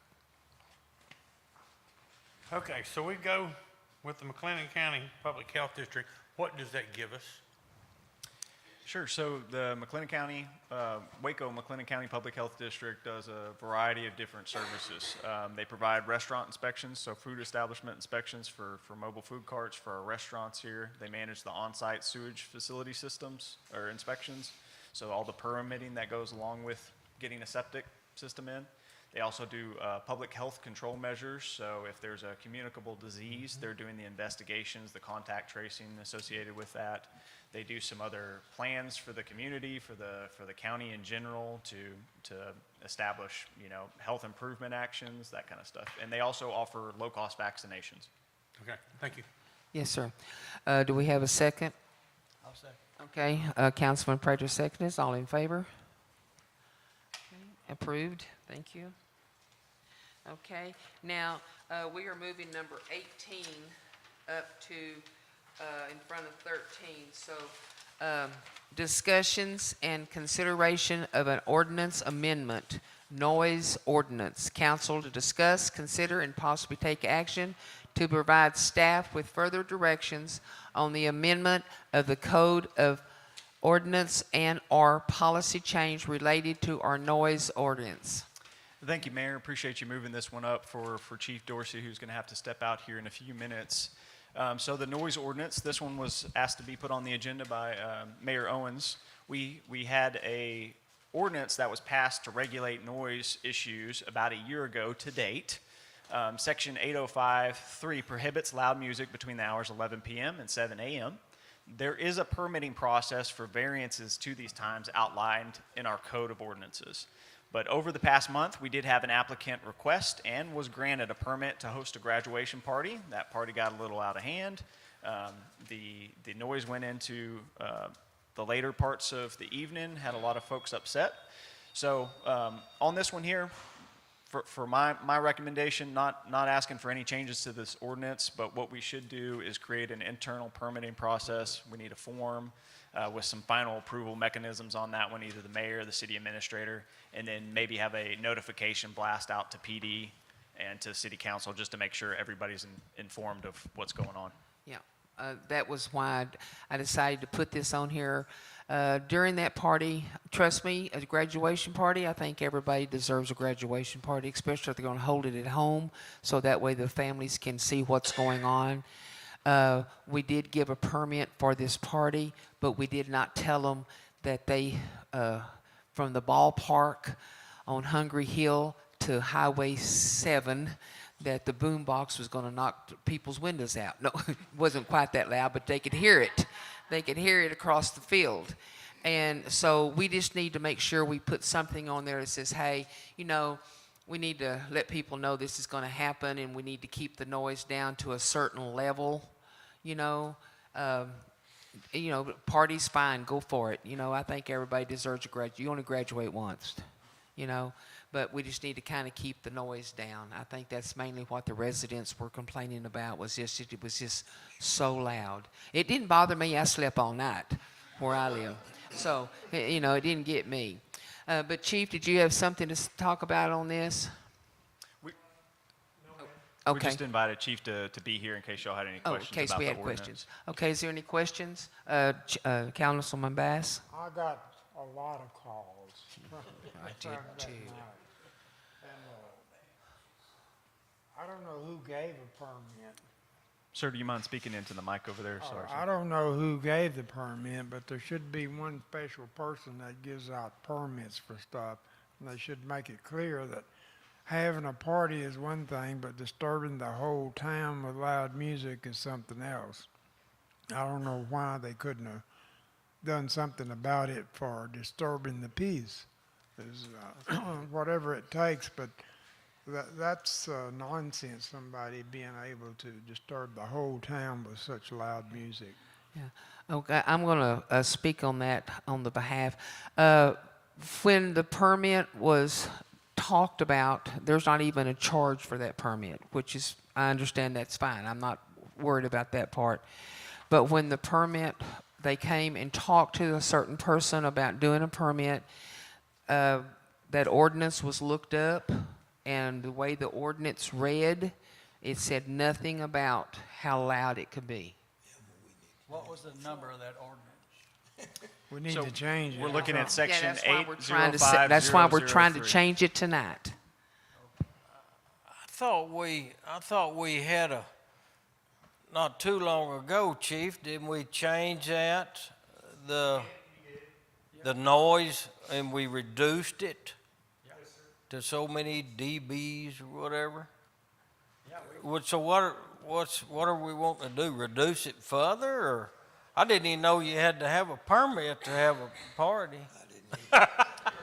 So, Chief, would you mind coming up to the podium real quick on this one? So the way that staff is understanding that is, you know, our code enforcement officer took the application, he read the ordinance, and as it stated, what we were doing is essentially approving a variance to our noise levels for this certain amount of time for this party to take place. So we are allowing them to go above and beyond that noise level. So if you'd like us to switch that up, you know, maybe on that application we're requesting information about what are you proposing to do, what time are you wanting to stop this, and then if it goes to to the mayor or to myself, you know, maybe we can put stipulations on that and say, okay, that's fine. You want it to go to 3 a.m.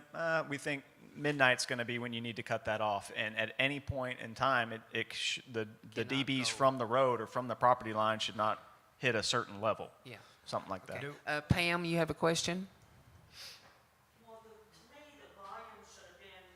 Would you mind coming up to the mic on this one, Pam? The volume should have been what was in the ordinance. Right. What they should have been getting a permit for was to extend the party after hours. But that don't mean that they had to have it so loud that it rattled people's windows. All the dogs were barking, they were howling, and I heard it in my house. In the house, while we had the TV up as loud as it could go. And you know, I live on 1239, they're on Hungry Hill, so I mean, went pretty ways. Yes, ma'am. Was it something Okay. in the ordinance? One moment. I'm Just sorry. hang on. But the ordinance says a certain level, so the music should have stayed like that, but the permit should have been to extend their party past a certain time, not turn the music up as loud as it could go. Okay, all right. Did you have a question, Mr. Wiggins? Yeah, so the permit allowed them to have their noise level above No. what the ordinance? No. That's the only thing. The ordinance does not state it that way, but that's the way it should have been. And the permit doesn't should ask have it. been, like, they wanted from 5 to 2. Okay, ours is 11.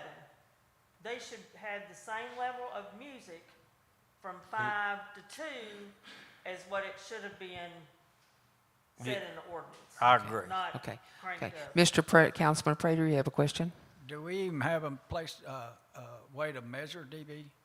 Yes, I got one on my phone. The chief has one. You have one also? Okay. All right, I was just making sure. Okay, a question from the audience? Now, we don't want to hear this from a young person on your parties. No, go ahead, I'm sorry. I live on Hungry Hill, on 215 Hungry Hill, and I mean, I was home that night that they had the party. I realized that it may have seemed loud to people. I can guarantee you it's probably just the bass. It's the subs. The actual noise, I couldn't tell. I'm also don't have the greatest hearing because I've run sound for 15 years in a band, but my issue would be it's probably not actually loud.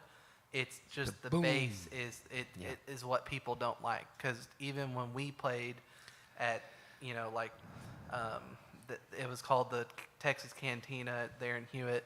When we would play there, the super nice fancy steakhouse would always call the cops on us. And it was because they have an atmosphere in their restaurant, but because our subs were Bass. so loud, that's what people complain about. Okay. It's not necessarily the actual decibel level, which I don't know the ordinance or whatever that y'all have, but I can assure you that you're not breaking that at all. Okay, all right. Thank you, sir. Yeah. Okay. Chief, did you have anything else? Mr. Wiggins is correct. We did revise this ordinance pretty heavily back in June of last year. I think we have a good ordinance. I don't think that's the issue. Because when this whole thing came about, I mean, I was notified and I was just told they had a permit and that was it. I think the issue lies with the permit itself that, you know, we need to have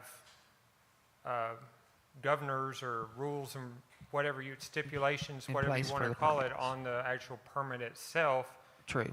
Instead of, you know, I think, you know, if someone thinks they have a permit that, you know, the ordinance doesn't apply or however you want to interpret that, But I think that, you know, the issue doesn't lie within the ordinance itself, it's with the permit process and Exactly, yes, sir. implementing rules and regulations and understanding and make sure everybody's on the same page when a permit's issued. Okay, That way, you know, if it goes outside of what's stated in the permit, then we can get involved at that point.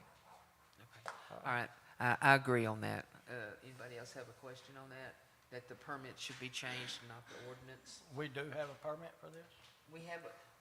There is permits that you can get to have a party, after-hour party. Well, the But permit, it doesn't have the permit, just to clarify, is only to operate the noise level outside of the ordinance for Yeah. a certain amount of time. That's the only thing the permit's for. Who issues the permit? So right now, Thomas Arnold, our code enforcement enforcer officer, is is the only one that responsible does for the permits. permits. Okay. And I'm sorry, I agree too that, you know, there needs to be a notification process, you know, preferably by email or phone call or whatever's works best, but, you know, letting the police department know, the city staff know, citizens know, you know, maybe savvy citizens. We're having it, yeah. Putting it out there, what's going on. So that way, you know, there's no surprises. And we can really make this look however you want. I was with the City of Garland health team for about 6 years, and during that time, I was responsible for the entire south section of Garland as it pertains to noise complaints. And so we would get a lot of requests, and those variances would come through the development office, and then they would get sent to health, and we would review those to whatever stipulations needed to be to prevent, you know, we'd look around, are there houses nearby? Are there other commercial businesses? Who is this going to affect? So we can really kind of fine tune a permit application for this where it has triggers or it has steps involved where it's not just the code enforcement inspector approving that. It could be the mayor. It could also have a sign off from the police chief. It can be as creative as you want that to be. Okay, I agree. What, Mr. Councilman Wiggins? why don't we work on getting, revising the permit that we have? And put it on the and next put- agenda? Right, and put something in place there, whatever time that they may want to have this party, that we make sure that the noise level is pretty low. Okay, that sounds You know, good. but within reason. Yeah, that sounds good. Okay, that's what we'll do. Councilman Prater? Go ahead. Kent was going to say something. Oh, Pam's got a question. next. Pam, sorry about that. We're going to have to get your mic back there on that table. In terms of making changes, also, if we have a lot of people calling into the mayor or any council member about it being loud, the police department should be dispatched and tell them to turn it down. Did anyone go out that night? No. Did he? Because you said they had the permit. Who did? Yeah, they said that they showed up late. Okay, Yeah, I was told that they went out there and they said, well, you have a permit. well, just because you had a permit didn't mean you had to blast everybody out of Yeah. their house. Right. So that should be taken care of too in the changes that if it decides to get a little too rowdy, you know how people turn stuff up, our PD should go out there and tell them you gotta turn it down. Yeah. There'll be Nothing else, say they're disturbing the peace if Yeah. if this Okay. doesn't cover it. We'll start doing some fine tuning on this and get it on the next agenda, hopefully. And- Yes, ma'am. Ms. Rodriguez? Different subject? Oh. Okay, oh, well, thank you, Ms. Rodriguez. You have a blessed day. You have a blessed day, ma'am. And also, I'll just throw this out there too. A permit is the allowance of something typically restricted. So at any point we want to revoke a permit that's currently out there, the city does have the right to do that. All right. You got a question? Councilman Prater? If we do talk about getting this, this on the agenda, is there any way to make this to where we hear from the public? We put it out there because, I mean, this is something that the public may want to speak on. Well, I'm whether waiting we for any wanna- hands to be raised, but I can't get nobody but one. Absolutely. I mean, we can Yeah. put it as an agenda item and then in our Put it normal out there. Yeah, put process it out of there and just see informing what, the the public, people yeah. think, Yep. and see what their vote would be to even issue this permit. Okay. So how Sounds good. about this? We develop a permit application for this. We bring that back to the next agenda, and council can discuss what that looks like and any revisions y'all want to see added or taken away from it. Okay. That And sounds in good. the meantime, do you want us to stay any other permit approvals for noise? I don't think we've gotten a whole lot of these, right? No, folks? I don't think so. I think this was probably one of our first or few. Yeah. I'm saying, I'd say hold off on issuing any more of them, amount of calls that I got. I'd say, you know, they don't want you to Until we do get it right approved, now. till we get it fixed. Okay. I just have one more comment. Yes, sir. I'll have to go back and see what time we went out there, but I do believe we were called out there, dispatched out there, and we checked on it. I'm not exactly sure what was said, but I do think there needs to be some mechanisms in place Yeah. that, you know, if it is creating an issue, because I'm, like I heard, a lot of y'all were getting calls. We weren't necessarily getting the calls, but I think we may have got one or two, but I think there needs to be mechanisms in place, and in the ordinance, give, you know, the police department or myself or whoever the authority to revoke, because even if we went out there to try to take an enforcement action, but they have a permit, you know, it's, you know, what do? You know, do you tell them, well, your permit's no good? But I think there needs to be some mechanisms in place that if it becomes a nuisance or disturbing the peace or Where what you have can you, pull it. then we have the authority, or I have the authority to revoke that permit, so that way we can take enforcement action on that. I agree. Roger that. Yeah, we can put I that agree. statement down at the bottom of the permit Yeah. application, no problem. And it was really no one's fault that this permit went out, basically, because of what the permit says on it. I mean, so we need to get all of this fixed and bring it back to council. But I do think it's a good idea to revise it and make some changes so there can be some enforcement teeth in it when something like this if something like this happens in the future. Definitely. Definitely. Just All because right. they have a permit doesn't give them the right to blast the whole town. And Okay. if they do, you can revoke the Yeah, permit. you can pull it. And We'll put something like that in order, and we'll check it all out. Okay, thank you, Chief. You're welcome, ma'am. All right. It is now 7:47, and the regular meeting is closed. It is now 7:47, and we have a public hearing, zoning changes, classification from agriculture to general business. Council to hear public comments pertaining to City of Bruceville-Eddy, initialized zoning change on a total of 15 properties from their current designation of agriculture district to general business district. The public hearing is open to any interested person with opinions, objections, and/or comments related to this matter. Comments related to this matter may only be expressed via mail, email, or by appearing in person. Another person or attorney may also represent you. Okay, it is open if we have any public discussions. Anybody have anything they want to say about this? Zoning. Okay, yes, Butch. Butch, would you mind coming up to the mic for us?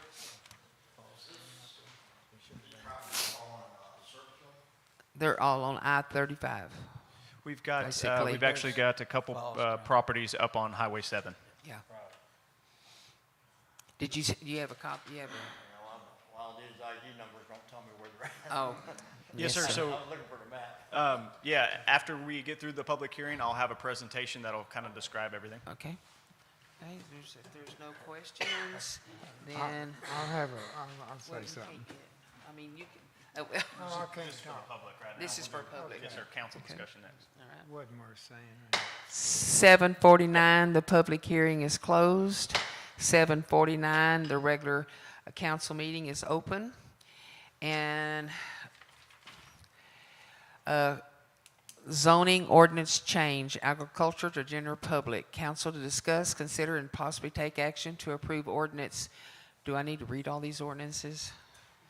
Y'all want me to read them all? I think you're safe to step all the property IDs, but you probably. 6-22-2023-1, changing the zoning classification of 15 properties from agricultural district to general business districts and amending the official zoning map of the city of Bruceville-Eddy, Falls, and McLennan counties, Texas, and rightly reflected. Okay? All right, so on to the zoning changes here. This is something we wanted to bring up at our last council meeting. It's kind of inherent for the travel center that's looking to establish down on I-35. But we had a notice issue. The newspaper didn't post our notices in time, so we had to bump it down to this meeting. But this one is also going to be relating to the fireworks ordinance. We know we have a vendor looking to set up somewhere along Highway 7, and so this will get that liquor store into compliance with the general business zoning designation. So this is staff-initiated zoning change request. We're going from the agricultural designation to general business. Per our code, anytime a new property is annexed into the city, it's automatically given the agricultural zoning. So these properties just haven't been touched zoning-wise since their annexation. The changes are consistent with the comprehensive plan, which designates these highway corridors for commercial activity. Danielle, if you'll go to the next slide for me. So here's your map of those properties we're looking to zone change. So you've got the bulk of it there on the west side of I-35, and then you've got a little sliver over there to the east side of I-35. We also have a property there in McLennan County that's just kind of over the line. It really connects to the one off of Highway 7 that you see in the upper right-hand corner of those Falls County properties. Next slide. So general business, just to clarify, this district allows all retail, most commercial land uses, including auto dealerships, complete servicing facilities, building material sales, light manufacturing, heavy machinery sales, and storage. Also, residential uses are allowed except for apartments. As required by our zoning ordinance, proper notice of this was published in the paper. We also sent 22 notices out to adjacent property owners, and we're requesting for approval on this one. Okay, Councilman Bass? Back, 10 or 11 years ago when the city annexed extra property out on Highway 7 and also along Interstate 35, our city administrator at the time told us that all property 1,000 foot along the interstate on both sides of the interstate, they would automatically zone that commercial. But that wasn't true. So as Kent just said, our city code calls for when we annex land, it's zoned residential. That'd be agricultural. I mean agricultural. Yeah, I'm sorry. But all this property that's listed eventually is going to be businesses, and the city of Bruceville-Eddy is just screaming and dying for any kind of business, especially a gas station or self-cost station and all other businesses that will be coming in when we get the sewer. So I'm all for rezoning all of this agricultural to general business, all 15 items that are listed. Will that be, is that your motion? Yeah. Okay. If there's no discussion, then I move that, I do have. okay. Is any of this being used as agricultural now? Is this going to affect the people that are using it as agricultural? That is a good question. It will change. Pam, do you want to make a comment on this one? It will change the taxation on it. No change in taxes. Yeah. Okay. It's all It's just all on the side land. of the service roads and where James Construction was at and where Casey and TV was. Okay, I was just wondering if it was using big. It's, If it's going to mess anybody up. it sounds like a lot of land, but it's just several little bitty pieces here and a little piece there. But I do move that we approve Okay. item 15 on the agenda, which is rezoning the 15 listed items. Okay. Okay. Mr. Prater, who seconded it? Mr. Griffin, you second, oh. Mr. Prater, second that. Mayor, do you mind just restating that ordinance number? Yes, I'm that we're fixing approving? to. Yes, ma'am.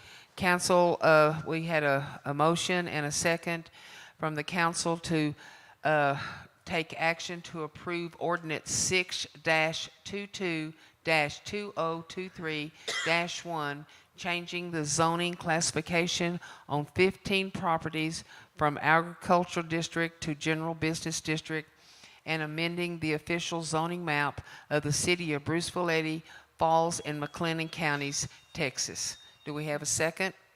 I already said. Oh, okay, we got it. All in favor? Unanimous. Thank you, gentlemen. Okay. 16, employees. Oh, Question yes, from Miss Pam. Pam. What did y'all do on the item about the noise ordinance? Did y'all? No action taken? There was on no action taken. Okay. Employees handbook changes, overtime and comprehensive time. Council to discuss and consider and possibly take action on amendments to our future classification and directions of existing policy relating to employees' overtime and comprehensive time. Okay, is there any discussion on that?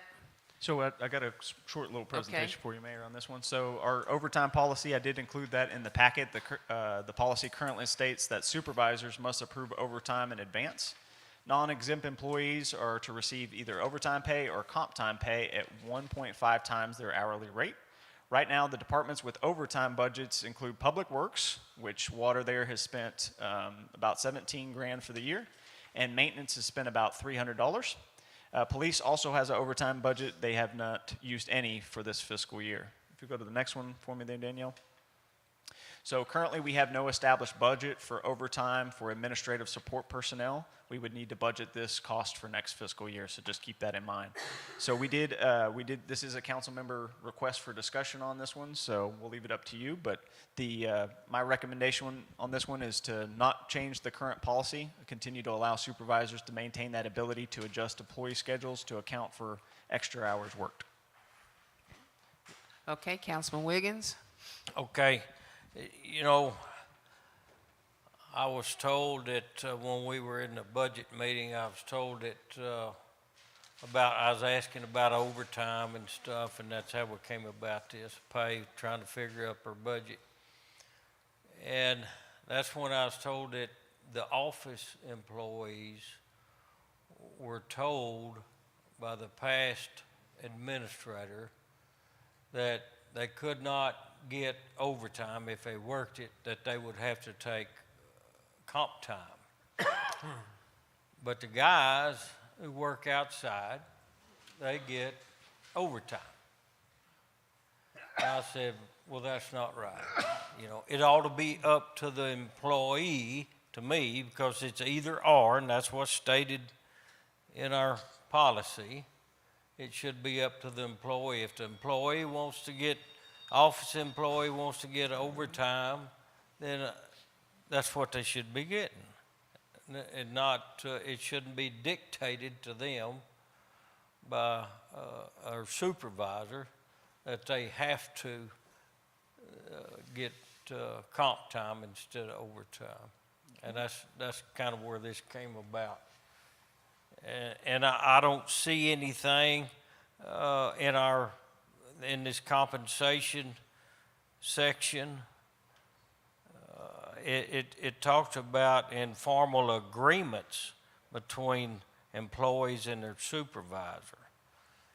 So when you agree to something, that's between two parties. The two parties agree. So if one of you don't agree, then it's not no agreement. That's true. True. So I think just for clarification purposes, and it states, you know, that they can, an employee can accumulate a maximum of 40 hours of comp time with the express knowledge of the council and their approval only. So I just want to make sure that our office ladies know that if they do work overtime, for one, they shouldn't be working overtime according to our policy here unless it's approved. So if they work overtime, that tells me that somebody approved it, should have. And if they did, and they won't paid for overtime, I say let's pay them the overtime. They have the and right. not make them. Yeah, they should have the right to choose. Yes, yes. Okay. Okay, is that your I motion? just wanted, that's for clarification purposes, Do you and have a according to motion? the way I understand this agreement. Do you have a motion there, sir? No, I mean, There's nothing to change. It's, yeah, December. no, I mean, I just want to clarify that what's happened in the past, that wasn't correct according to our policy, the way I understand it. True. And because it talks about it has to be an agreement between the employees and the All supervisor. right, I agree. Yeah. All right. All right, we'll go on to 17. Well, I'll just ask for a little bit more clarification on this one. If this is how council wants to interpret it, that's perfectly fine. But for the remainder of this fiscal year, since we did not budget for overtime, do we want to kind of make this contingent upon us putting that overtime funding for next year, assuming we have some employees that want to get paid overtime instead of comp time? Or would you just like supervisors to adjust the schedules to make sure that they're not getting any hours overtime? No, I mean, and what you're talking about there is, let's say somebody's got comp time, and they're gonna, if I understand you right, and they maybe got 8 hours comp time. So that could run into overtime, which they can't use that comp time to say, okay, or maybe I don't want to work this overtime. Is that what you're saying, or you know? In other words, if they have 8 hours You comp take time, off early? you don't Is want that to. what you're saying? I You mean, don't want to go. Okay, well, I decided I don't want to take comp time. I'd rather have the overtime. So they have to. If they decide they want comp time, they have to take comp time. Yeah, I mean, you can't decide, it's got to be one way or the other. I don't want you to say that, okay, today I'm going to want overtime, but now if I have to do it tomorrow, I want comp time. Yeah. No, no, it's got to be one way or the other for the, I'll say, our calendar year, or our physical year. So employees, you'd like employees to kind of make that selection ahead of time, that way for planning purposes, Yes, we know yes, how to for our treat budget them. planning Esther purposes. knows how to Yes. properly pay them Yes, out, or. and then I think Okay. make it, because like you're talking about, is if we go to them tomorrow and they say, well, hey, I want overtime, and we haven't budgeted any due to this, then maybe let's make it effective, you know, October the 1st. Yeah, make That'll it for be this our physical year to stay physical comp year. time. And then if, make it through this physical year so far as comp time, next physical year, they have a choice. But shouldn't that be their choice per month or per pay period instead of per year? No, I think we don't need to flip-flop. I think they need to say either you want the overtime pay or you want the comp time. But you got to remember that you can only accumulate a maximum of 40 hours. So after 40 hours, if they say, well, I want comp time, after 40 hours, they don't have a choice. They're going to have to get the overtime. Okay, all right, gotcha. So do we want to make any motions on this officially to change this policy tonight? And we do have a question out loud. Yes, ma'am. If the city employee leaves employment, does the city pay, let's assume that the. Ma'am, would you mind speaking up to the microphone? I just want to make sure everybody gets this online. Yes, you can. If the city employee has 40 hours of comp time on the books, and that employee is either fired, let go, she leaves, or he leaves, does the city pay for comp time unused? So the policy currently states that the employee will not get paid for that For compensation the comp time, just overtime. No. It states that That's not right. It's not. well, that's what it states. It's my time, I want it. It accepts no responsibility for payment for unused comp time in the event that the employee is terminated. So if they just quit on their own, They should still get then it. yes. But if they're terminated, if they're fired, then no. So, but the employee should know what's in this. They should know that. Yes, sir. You want to step up to the mic? If you have that time, you're required to pay that. Amen. That's what I think. Vacation time, not sick time, but vacation time and comp time. Yeah. You're required to pay that. Yes, sir. Okay. By the Then law, maybe labor law. we need to check, maybe the law at the time this was written, which probably back in, I don't know, 2006 maybe, that was looked up. And yes, I understand. Okay. Yeah, so we need to amend this. Yeah. We need to Okay. amend this. Mr. Griffin, you have a question? I was just gonna say, I'd hate to go into court and say we owed these people this money and we didn't give it to them. Yeah. Amen. No, I had a business for many years, and if they have comp time, they deserve it, whether you fire them, they quit, or they pass away. Somehow somebody's going to get that money that they had made. You don't have to pay sick days, but you Nope. have to take Comp time. Yes, sir. Okay. Okay. Then we need to amend this to reflect that. Yes. So Okay, yes, sir. You got a question? So on comp time, is it 1 hour for comp time and 1 hour of time off? No. Or is it one hour comp time or 1.5 hour comp time for the time off? Okay. So for every hour that's worked over for each employee that's non-exempt, they get 1.5 Hours comp time. So the equivalent of the overtime. Okay. Yes. Yeah, they get 1.5. It's 1 per 1.5. Okay. All right. Yeah, we need to redo that. So we'll So take. if you'd like to entertain any motions here to go ahead and make these policy changes, we'll go ahead and enact them, and then when we do the overhaul of the employee handbook, we'll get it all the language updated. Okay. Anybody want to make a motion to change something or I don't do even know it? how to read redo that the out. handbook? Okay, Mr. Wiggins. Okay, I'll make the motion that we have our city administrator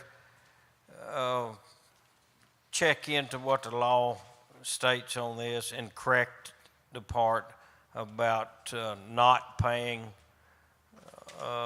an employee for the comp time in the event that they get terminated or just no longer employed or whatever the case. Okay, Mr. Prater?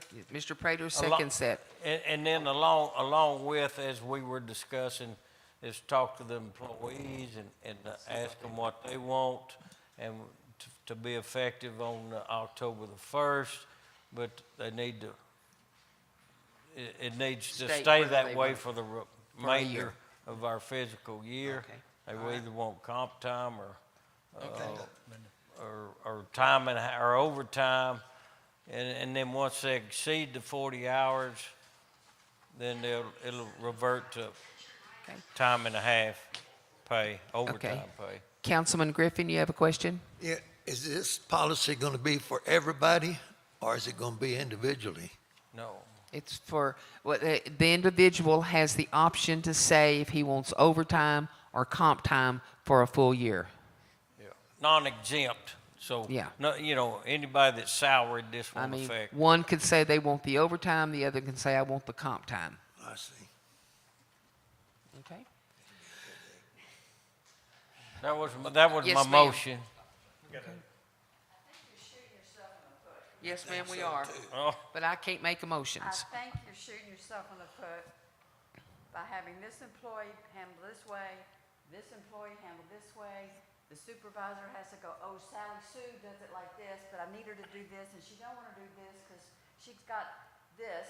I mean, I think you're handcuffing yourselves by making the employee make the decision at the beginning of the year that they have to stay with that the whole year. Sometimes they may want comp time because they want some time off. Or maybe got something sick coming up, That's just surgery. As an employee and as a supervisor, I think you're really kind of hamstringing yourselves with that policy. Yeah. Okay, but that's just an opinion of Yeah. being in the workforce for a long time. Well, on that Mr. note. Wiggins, you got a question? Go ahead. Yes, ma'am. On that note, I mean, it's going to be hard. Are they going to flip-flop every week? I don't know. But that's not going to be good for them to flip-flop every week. One week they come in and say, well, I want comp time. Next week, maybe something happened and they need to get some more money, so now I want overtime, you know.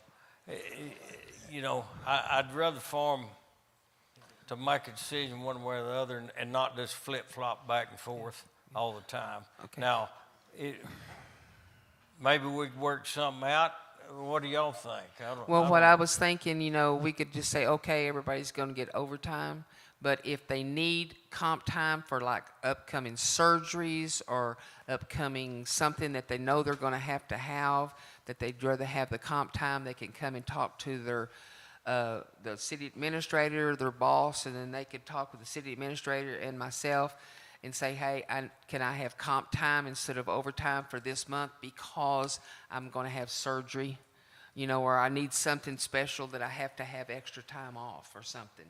I mean, there should be some way to work that out. Just my opinion. Makes sense to me. Yeah. Okay, so we have a motion on the floor. Does anybody second it? The motion is that they have to state at the beginning of the fiscal year whether they want overtime or whether they want comp time. And to check the law. On comp time for consistency. Yeah, for consistency. You already have a second. I second it. You second it? Mr. Prater seconds it. Okay, all in favor? 3 to 1. 3 to 1. Okay, that was approved. I didn't get to break a tie. You'll be all right. Okay. And let's see here. We're going to number 17, employees' health insurance plan selections. Council to discuss, consider, and possibly take action on a renewal and/or change to the employees' health insurance plan coverage through TX Health Benefits Pool. Okay, I'm going to jump out here, and this is just my recommendation or my thoughts, which you can take it and can't buy a cup of coffee with it, let me tell you. But I do know that our insurance has gone up $145.82 a month per employee, but the employees have never paid out of pocket for their own insurance. I feel that they should stay that way. And then we always match, I think it's into the spouse and stuff, or We pay 50%. we pay 50% of spouse or children, but we pay 100% right now of employees, and I think it should stay that way. In my opinion, if something is to be changed, maybe at the, these people should be grandfathered in, not godfathered, grandfathered in, and any new hires should maybe pay the, 10% or pay something out of pocket for it, out of their check. But to me, the employees that we have now, I feel like we, as the city of Bruceville-Eddy, should be able to pay for their insurance like we have done for the past, I don't know how many years. And that's just my opinion now. Okay, it's up for discussion, and, okay, Mr. Wiggins. Okay, we discussed this in our budget meeting, and significant increase, and really, and we reached out, we did further, said let's reach out to Troy, let's reach out to Moody, and let's see what they do. And could you tell us about that? Absolutely, sir. Mayor, would you like me to give a quick little presentation on this one so Yes, everybody's up sure. to speed? Danielle, if you would, go back to that last one there. So yes, the insurance costs, they're increasing about 25% for the city of Bruceville-Eddy. Arguably, this is one of the largest health insurance increases we've seen in one single year. On average, the Texas Health Pool plans are increasing about 17% statewide, so we're a little bit above that average. Staff, we researched alternative plan options here. We looked at some HMOs, HSAs as well. However, the way the pool kind of administers this is it's really a one-size-fits-all option, so we can't have employees picking a HMO plan or a HSA. Everybody's got to be on one or the other. And furthermore, the HMOs, we weren't available. There was none in this area that would partner with us. And for the HSAs, the benefits really didn't showcase themselves in the different options. It was pretty much more of the same options that are presented to you. Anyways, we did not look into private group plans. They weren't researched this go round, but based off the last time quotes were received, I think that was a year or 2 years ago, Texas Health Benefits Pool was the more affordable option. Danielle, you're moving on. So Esther did poll 3 similar sized cities in McLennan County for reference here. Mart, no response from them. Moody pays a max of $450 per employee. Riesel pays for the employee only, not dependents. So as you'll see, our benefits package is well and beyond some of our neighbors there. So in your package, you've been given the various options we have for plan changes. This is something that we need to decide tonight. We have to let the pool know which option we're going with by tomorrow. The budget committee, we did discuss this. We considered these options, and while there's kind of general divergence on which option is the best, ultimately we all had the same goal of trying to balance offering these robust benefits to our employees while still also pursuing increases to other compensation areas such as hourly rates and retirement benefits. Next slide for me. So my recommendation on this one is to go with option number 4, which still allows us to pay 100% of that employee coverage, still allows us to pay 50% of that dependent coverage, but it helps lower our costs that we pay as a city over the next year. What this will do, it will kind of shift some of that responsibility onto the employee in the name of higher out-of-pocket maximums and higher deductibles. This option still offers a suite of incentives for our employees. They've got consultation services, wellness programs, long-term disease treatment options, just to name a few of the services that can help the employee reduce those out-of-pocket costs. In the long run, I would propose a change to our employee policies to remove the city's obligation to pay for dependent coverage. So thereby grandfathering our current employees in. This was a recommendation by our finance director. That way we're pushing this responsibility off on new employees. Mr. Wiggins, Councilman. Okay. The cost, the cost we're looking at right now is for everybody's is nearly $344,000 a year. That's for the employee and their spouses, dependents. And folks, there's not too many people out there anymore that the employee don't have to absorb no cost. Most of them have to absorb cost. Have y'all seen, Moody pays $454 for just an employee. That's their part. Now, I don't know what the employee has to pay, but if they have a policy like ours, they're going to have to pay a lot more. So I don't think it's too much for us to ask. I do agree with the part that we could grandfather the people that we have, and maybe any new employee comes on board with the understanding that we don't pay for any dependents, and also we might look at making our any new employee or our employees paying 10%. 10% is not going to be that much. I mean, for the employee only, it's about $730 a month. So you're looking at $73 a month.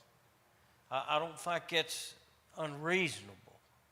we're asking? Or is it, the first time, I remember, I can remember when I worked, when I initially hired out for the railroad, that they paid everything. But then they came to the same thing faced them. They had their health care rising costs was so much, they had to pass it on, some of it on. And we didn't like it. As an employee, I didn't like it because I got like a 3% raise one year, and then that was sucked up by the part that I had to pay in. Didn't like it, but you know what? I got over it, and that's just the way it is. And I think we're just going to have to do that. I hate to, but we're still going to cover the employee. We're still paying 50% of the spouse. All we're saying is whatever the total cost is there, you pay 10%. And then any new employee, we don't cover the dependents, you know. Is what one thing we're looking at. But now we could look at that down the road, but right now we're faced with, I think that option 4 is a good option. It reduces our costs a lot. It'll increase the deductibles, you know, pretty much double those. So, you know, they're going to pay on one end or the other, the employee is, but they're not used to having that sucked out of their check. I understand. So option 4 is good.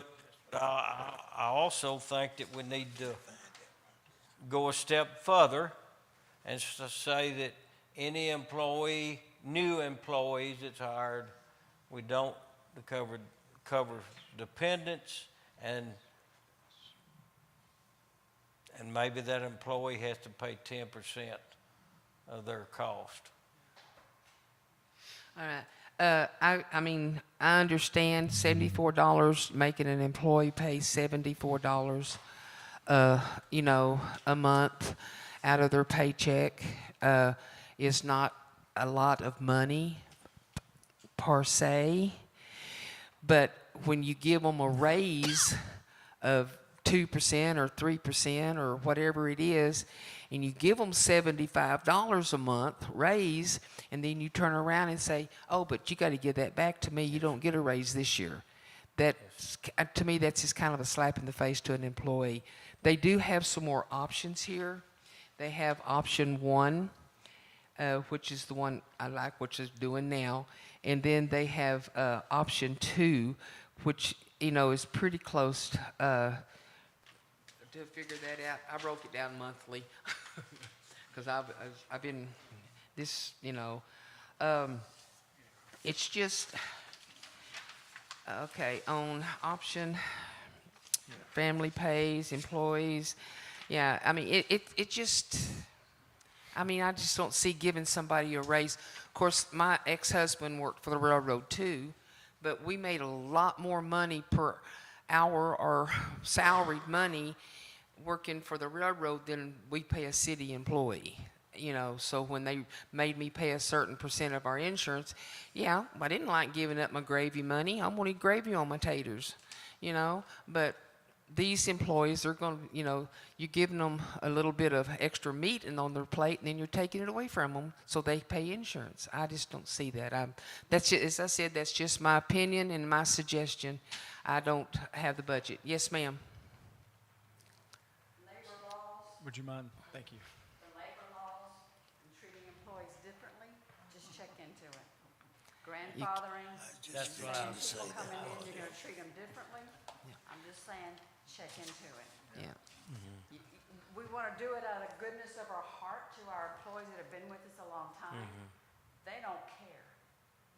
They like people to be treated equally. Equal. So that's my only comment. Okay. Yes, ma'am. Thank you. Agree. Okay. Any other questions? Anybody have any suggestions on this or questions? Well, I still say option 4 for now is our best. Again, let me reiterate this. If we go what we've been doing, folks, we're looking at $344,000 right now.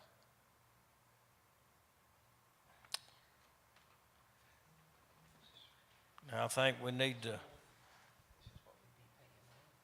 reduce that, and I can tell you here, I should have already had this. Mr. Wiggins, can you explain to me where you're getting that 300?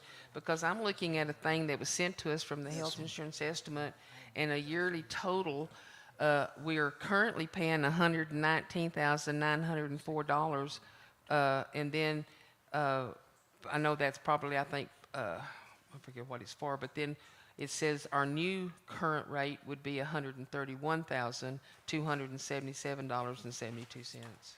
Yes, ma'am, I can. Do you have, okay, you have that. Yes, sir. What I'm looking at here. And I contacted Esther today to verify these numbers. So I'm gonna get up here and I'll show you. So what you have to do is go down here where it says grand total. And this is the grand total right here as you read this for the employee. Okay. This is the grand total for the dependents. So you add those two together. Okay, yeah, but we only, we So have, when you we add have those- 2 employees, I think, that has spouses. and No, we it have- has that on there. It has See? one, yeah, we have 2 that has spouses and 1 that has children, and we have 10 that is just employees. No, but that's in the general fund. Okay, so there'd be 12 in the just employees and 3 in the spouses and 2 in family. We have a total of 17 employees. And 12 of those 17 is just employees only. Yeah, but when you add these two together, that's our total cost. Yeah. Going forward. For the ones that year. have, yeah, for the ones that have spouses and children. For spouse, children, or employee only. For Well, all, you wouldn't for add all- 2 of them up if it was employee No, only. you would. No, ma'am. This is just for the employee. Right, This yeah. here. This is for what we pay for the dependents. Yes, sir. So you have to add that plus that. Yeah, on 5 people. No, ma'am. So that is the correct total there for the, so the number at the bottom of this sheet here is Can you bring that sheet 179. up? I don't think we can bring that Okay. sheet up All right. easily, no. Yeah. Financial statement that shows year-to-date from last year, and use that number as a round figure in the financial statements. We could, absolutely. This one's right here in front of us though, so let me Yeah, let me calculate this this one real shows it. quick. Because yeah, I think Mr. Wiggins, you already added this up, right? Yes. So yeah, that's where that 300,000 is. That it's $343,745.09. If we go to keep what we currently have, if we go option 4, it's less than 290,000. Big difference. All right, gotcha. So if we go option 4, ma'am, it'll be less, it's $289,525. Big difference.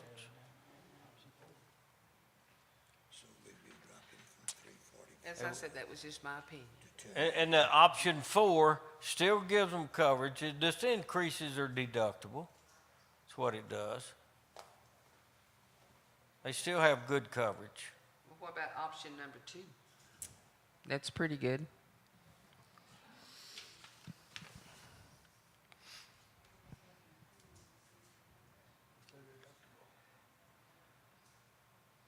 Well, let me tell you here. Yes, ma'am, Miss Wiggins. On the first bullet item, the city administrator's recommendation is to go with option 4. Why did you choose option 4? What was your reasoning behind choosing option 4? So my reason here is, as the one who's creating the budget for next year, right? Or the primary responsible with Esther to create that. I'm looking at the benefits we're trying to establish for our employees next year. And yes, we want to continue moving forward with paying 100% coverage of the employee, like they've been used to, and 50% of the dependent coverage. We're also looking at those pay raises. We're also looking at a potential retirement system change that would benefit the employees. And so for us to get all those things tackled this year, we have to give somewhere. And so option 4 reduces the amount of cost for the city to the lowest amount available and pushes as much burden as we possibly can onto the employee. Now, I'll say this, I hope nobody has to use those health insurance benefits each year, right? But on a normal year, hopefully you're taking advantage as an employee of all the wellness programs we have and doing your best to keep your costs down. And that way you're not having to potentially pay out of pocket for plan costs each and every month. So that's why I chose option number 4 and to keep everything else the same. Anybody else have any discussions or anything about a plan that they like or would like to make a motion on what plan they want to go for or make a motion on anything? You have a motion on the floor. Okay, to go with plan. Option Did we have a motion? I didn't hear Just one. option, I didn't Okay. hear a motion on the Okay. floor. Okay. No, he just talked about different different plans and getting somebody to pay, in the future employees to pay. We had no motion. Made to adopt plan number 4. By Councilmember Wiggins? Okay. Okay. I guess Is that what you Councilmember want to Wiggins do, made that? Mr. Wiggins? Okay, would this, let me run these Okay. numbers by you. That's what I say, I didn't say. Okay, between what we have now and option 4, that'll save us over $54,220. Between what we have now and option 2, it'll save us $40,066. So you're looking at about a 10 grand savings there between option 2 and option 4 for the city. Now, Right. something else you got to consider too is if we go with option 2, that monthly premium cost is higher. So that means the dependents, 50%, the employee is going to have to pay just a little bit more than they would with option 4 or versus our current plan too, which is increasing, if that makes sense. Right. I think option 4 is the best option, is why I said option 4. That's what I had to begin with. Yeah. What I come in with was So, option. and again, just to clarify, I'll make a motion that we go with option number 4. Okay. I'll second it. Okay, Mr. Prater seconds it. All in favor for option 4? Unanimous. Okay, option 4 is the plan. Okay. 19. Yeah, I just got to get my eye focused here.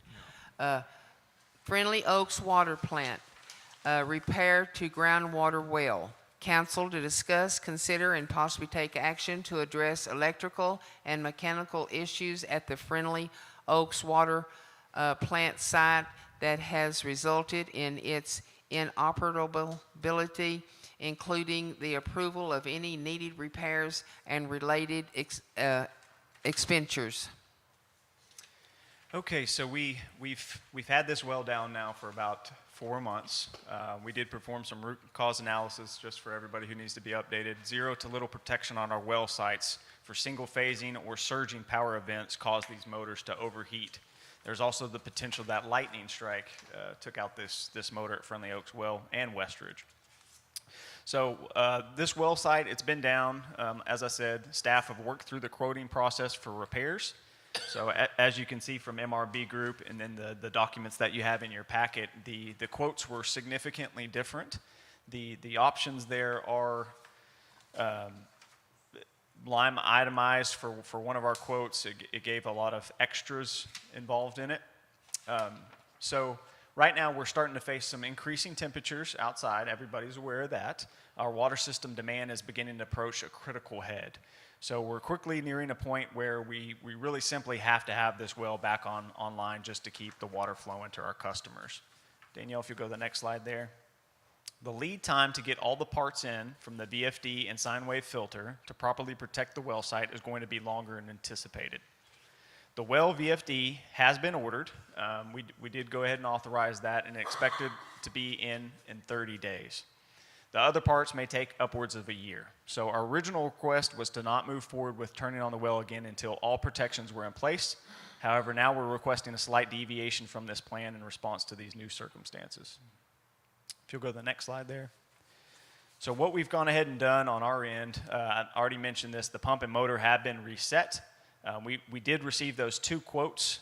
They differed significantly. Our engineer came back and said, hey, both of these quotes we don't recommend you going with. What we do recommend, and this is what Mr. Wiggins was talking about a little bit earlier, is we recommend that we set up a meeting with Wallace Controls and we negotiate the remaining things we think you need to have in place for your well. So that meeting took place yesterday, and Wallace quickly picked up the ball and got us some updated numbers here, and that's what was set up here on your tables for everybody to view. So just so you know, the insurance claim was submitted, and we actually just got authorization to get our money back for the well replacement. $41,000 should be a check coming in the mail within the next week or so.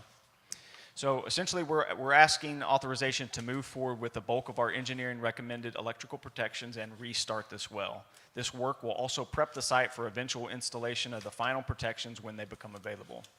Danielle, one more for me. So public work crews, we're going to have them assist Wallace in the trench work to help keep the costs down. They're also going to keep the well site off entirely when there's a potential for thunderstorms to help protect the site until all of the protections have fully been established. Another thing that we're going to probably have to do in the meantime before this well is back online is we're going to have to implement stage 1 water restrictions, which as everybody I'm sure doesn't know, is voluntary in nature, but we're looking to have a little bit of help in reducing the demand while we get this up and running. Next slide for me, Danielle. So again, just as a reminder, the funding for the replacement of this is to come out of our earmarked comprehensive water projects line item for the year. And then we're going to take these costs for upgrading our water system and apply those to that CRLF grant, which must be completely spoken for by 12/31/2024. Next one. So our goal, we want to have this well back online by the end of July. Council has already authorized up to $50,000 for the VFD and sine wave filter, which I have stated I've already ordered.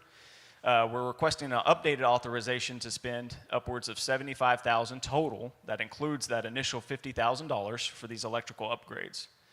Just mentioned that Trey Taylor with MRB Group, he is available tonight via phone to answer any specific electrical questions that you might have. He has approved the revised proposal from Wallace Controls. Next slide. So this is the motion that I'm requesting tonight. Authorize the city administrator to enter into an agreement with Wallace Controls and Electric contingent upon approval by MRB Group, which I've stated they've already done, to purchase a VFD, sine wave filter, and additional engineering requested electrical protections in an amount not to exceed $75,000 for the Friendly Oaks well site. Furthermore, authorize the restart of this well after the upgrades have been installed, with the exception of any parts that will take longer than 4 weeks to mobilize. I'll address any questions you might have. Any questions? No. Okay. I'll make a motion, that motion right there, that he has written up. Just a little long. I'll just make that motion right there that he has written up. That'd be easy for you. Teed it up for you. That's why I did that, Pam. Yeah. I'll second that Okay. motion. Mr. Griffin seconds it. All in favor? Unanimous, okay? And so, Mayor, I'll just make one last comment on that one, just so everybody knows. They initially said that VFD was not going to be here for about 30 days, which is already really nice in today's environment where where everybody's having supply chain issues. They just reached out to me today and said that they would likely have that here in a couple weeks. So that's exciting. We can get this work going and get this well back up and running like it should be. All right. Number 20, ordinance amending the master fee schedule, solid waste rate. Council to discuss, consider, and possibly take action on ordinance 6-22-2023-2, increasing residential and commercial solid waste collections and disposal rates of 2.86% in response to the CPI adjustment request from Waste Connections Long Star Incorporation. Any questions? So, Mayor, I'll just say Waste Connections on this one. Yeah, this is the new rates that are being proposed by the city. You can see that that residential cart for somebody who has just one, which is pretty much your typical right there, it's going to be going up about 50 cents. 50 cents. Okay, trash rates, okay. All right, do we have a motion? Got a question? Oh, got a question, I'm sorry. No, motion. Councilman Bass? I move that we approve ordinance number 6-22-2023-2, increasing the waste, Okay, okay, CPI adjustment from Waste Connections Incorporated. okay. I'll second. Okay, and Councilman Prater seconded. All in favor? Unanimous, okay, it passed. 21, finally, for you guys. General amendments to the Code of Ordinance, political signs, fireworks sales, mailing, address, council to discuss, consider, and possibly take action on ordinance 6-22-2023-3, which removes the size requirements for political signs, except from permitting, allowing for the sale of fireworks within the corporate limits of the city, and changes the official mailing address of the city of Bruceville-Eddy. So Mayor, Council, what we've got here is we've kind of got a combo ordinance. I know Council was looking to make a decision on whether or not they wanted fireworks sales within the city limits. So just to clarify, this one here is going to allow sales inside the city limits, but it's going to limit the storage and possession to commercial businesses only. So you got to have your zoning, you got to have your permitting, et cetera. And then the next one there. So we've also got some general amendments included with this one, just kind of some cleanup, really, if you will. We had a old mailing address in our code of ordinances that was a Bruceville post office. So can anybody tell me when that was last used? 2009 is what I've been told, right? Probably somewhere in there. So we needed to fix that one. Pam, did you have a question? Long time ago. Yeah, it's been updated. Okay, I wasn't aware of that one. I'm sorry, but the code of ordinance is incorrect. So this would get that fixed. Oh, good. Okay. Okay. So this also removes the sizing limitations for temporary political signs that are exempt from the permitting process. So candidates for office or those working to support a ballot measure will no longer need to obtain a permit for a size that exceeds 4 square feet in area. So my recommendation on this one is approve general amendments, and then I'll let y'all discuss whether or not you want fireworks sales in the city. What did our lawyer say? Say that one more time. What did our lawyer say on it? Because wasn't it at the lawyer's office? Fireworks sales. So, I mean, if you want to outright do it across the city, that's really just a council decision, I think is what Brad was saying last time in our executive session. But it got more complicated if we were wanting to limit it to one county. Yeah. You know, Did when y'all we. have any questions? I'm sorry. Did y'all have any questions about this? I have one. About the fireworks? Y'all was wanting to know when it was coming up? Well, the thing of it is that even though it's in the city limits, where we're proposing to put the stand is actually in Falls County. Okay, yes, ma'am. All right. Okay, all right. Okay, thank you. Councilman Griffin? You had Wiggins? Wiggins? Okay, yeah. I was pointing at you, Right, saying Griffin. right. We had talked about this, and we, you know, at one or two meeting goes, and we made the motion was made to have our attorney look into it for the sale of fireworks within our city limits, and then he looked into it about just Falls County, and because that's where y'all were wanting, and he said. That's when he said that it could be a problem there because we're talking about Falls and Bell and McLennan all within our city limits. So if we, do it just within our city limits, and keep in mind, this is just for the selling of it.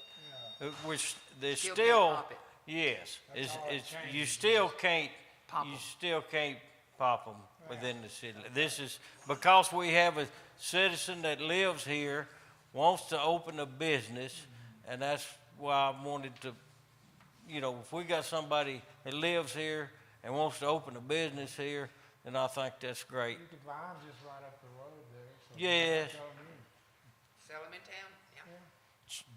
Yeah.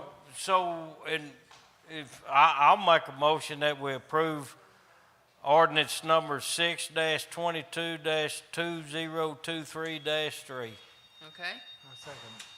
And Councilman Bass second that. All in favor? Might as well sell them here. Oppose? I'm opposed. Okay, 2 to oppose. Oh, Lands on you, Mayor. You get to break it. You wanted to vote earlier. Well, yeah, but not on this. Yep. Oh, Okay. we have a question. Okay. Joyce, would you mind? It's just more of a comment or just a concern.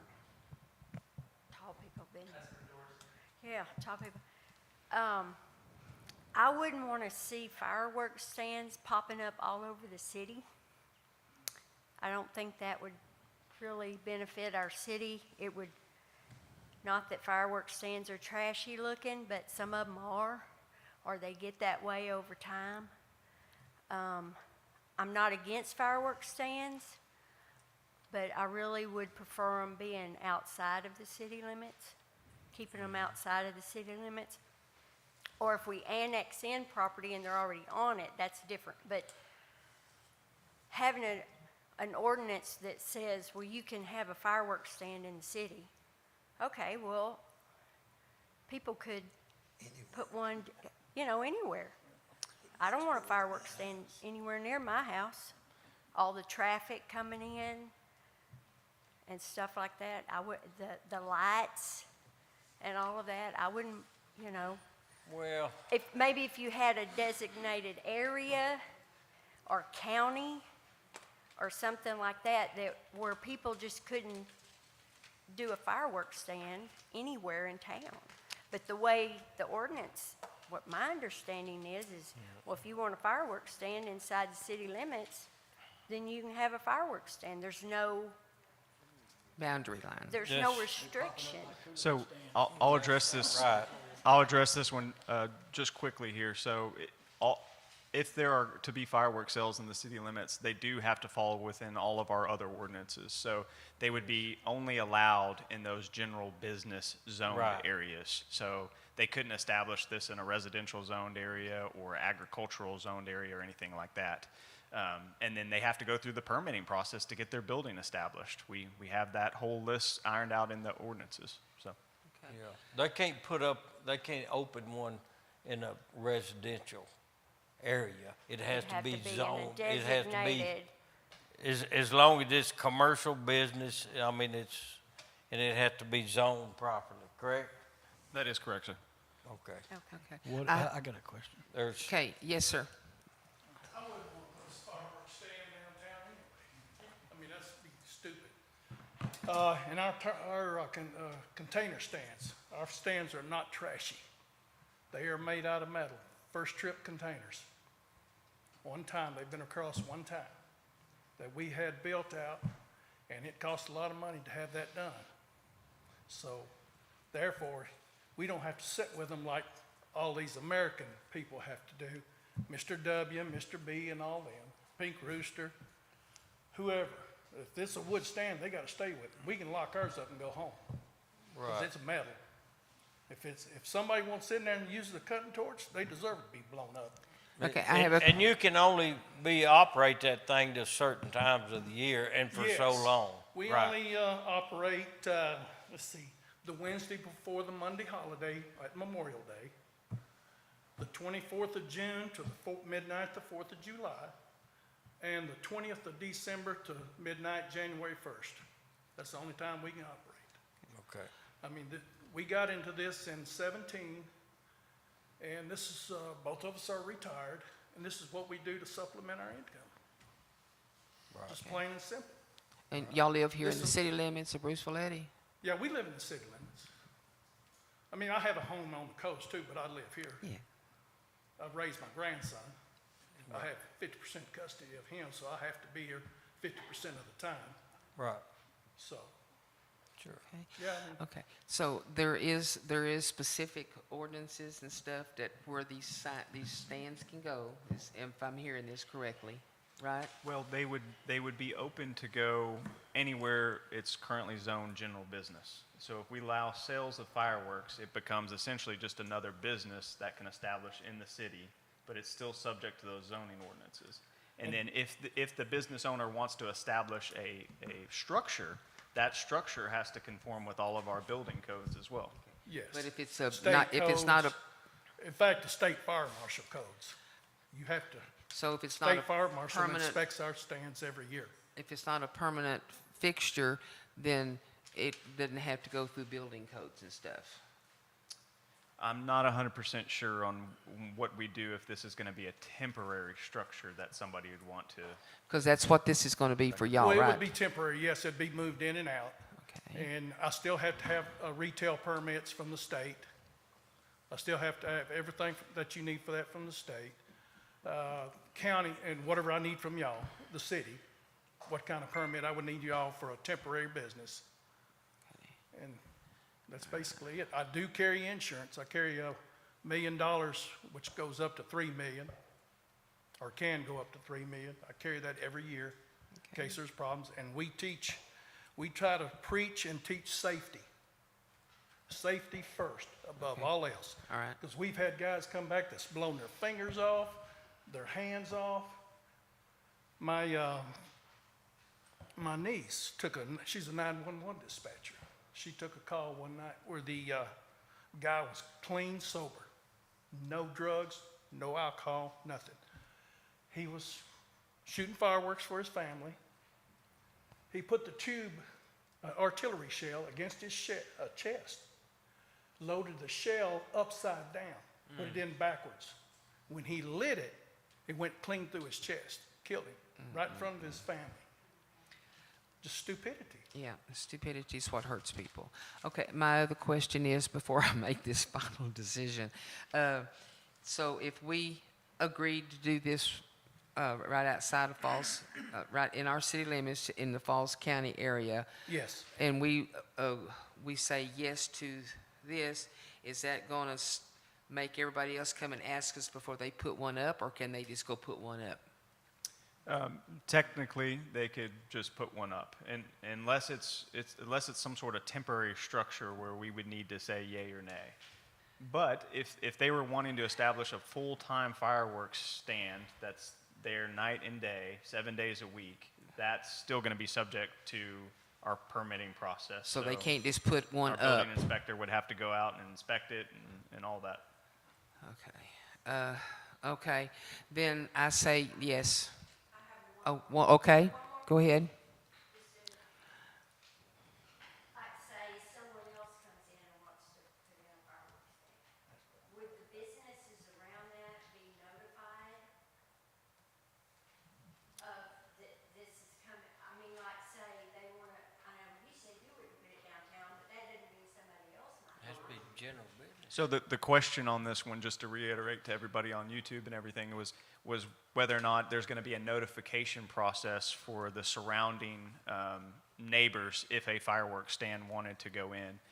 As currently as we have it, if it's zoned general business, then no, we don't have a notification process where we let somebody know that a new business is coming in there. Okay, and I have one more question. Whereabouts in Falls County are you putting this? By on the other side of Spirits, where it was last year? Yes. Okay. No. I think you got a trailer there. There was a fireworks out there last year that I told them they had to move because it was inside the city limits, and at the time we wasn't allowed sell of fireworks inside the city limits for some reason. Okay. He owns the fireworks stand out there on I-35. Is that y'all? Okay. Yeah. I have a question. Yes, sir. I'm sure his fireworks stand is awesome stand, but if we pass this, the next fireworks stand's gonna come in, it might not be a metal building. And yeah, and that's the only thing I'm worried about is if we approve it for one, then the rest of them have to come. We already passed it. No, I haven't passed it yet. I thought you said I yes. said yes, and they had a question. Oh, It hasn't been okay. voted on. It hasn't been voted. I mean, We- we voted 2 and 2, and then I have to decide what I'm Yeah, I gonna vote thought you on. said yes. Well, I was going, yes, I did. You So, did? yes, I approved it. Okay, so the, We don't have enough time to get one there for the poll, we're out of time. Because we start settling in 2 days. Yes, sir. Yes, sir. so the motion to approve the ordinance carries. Carries.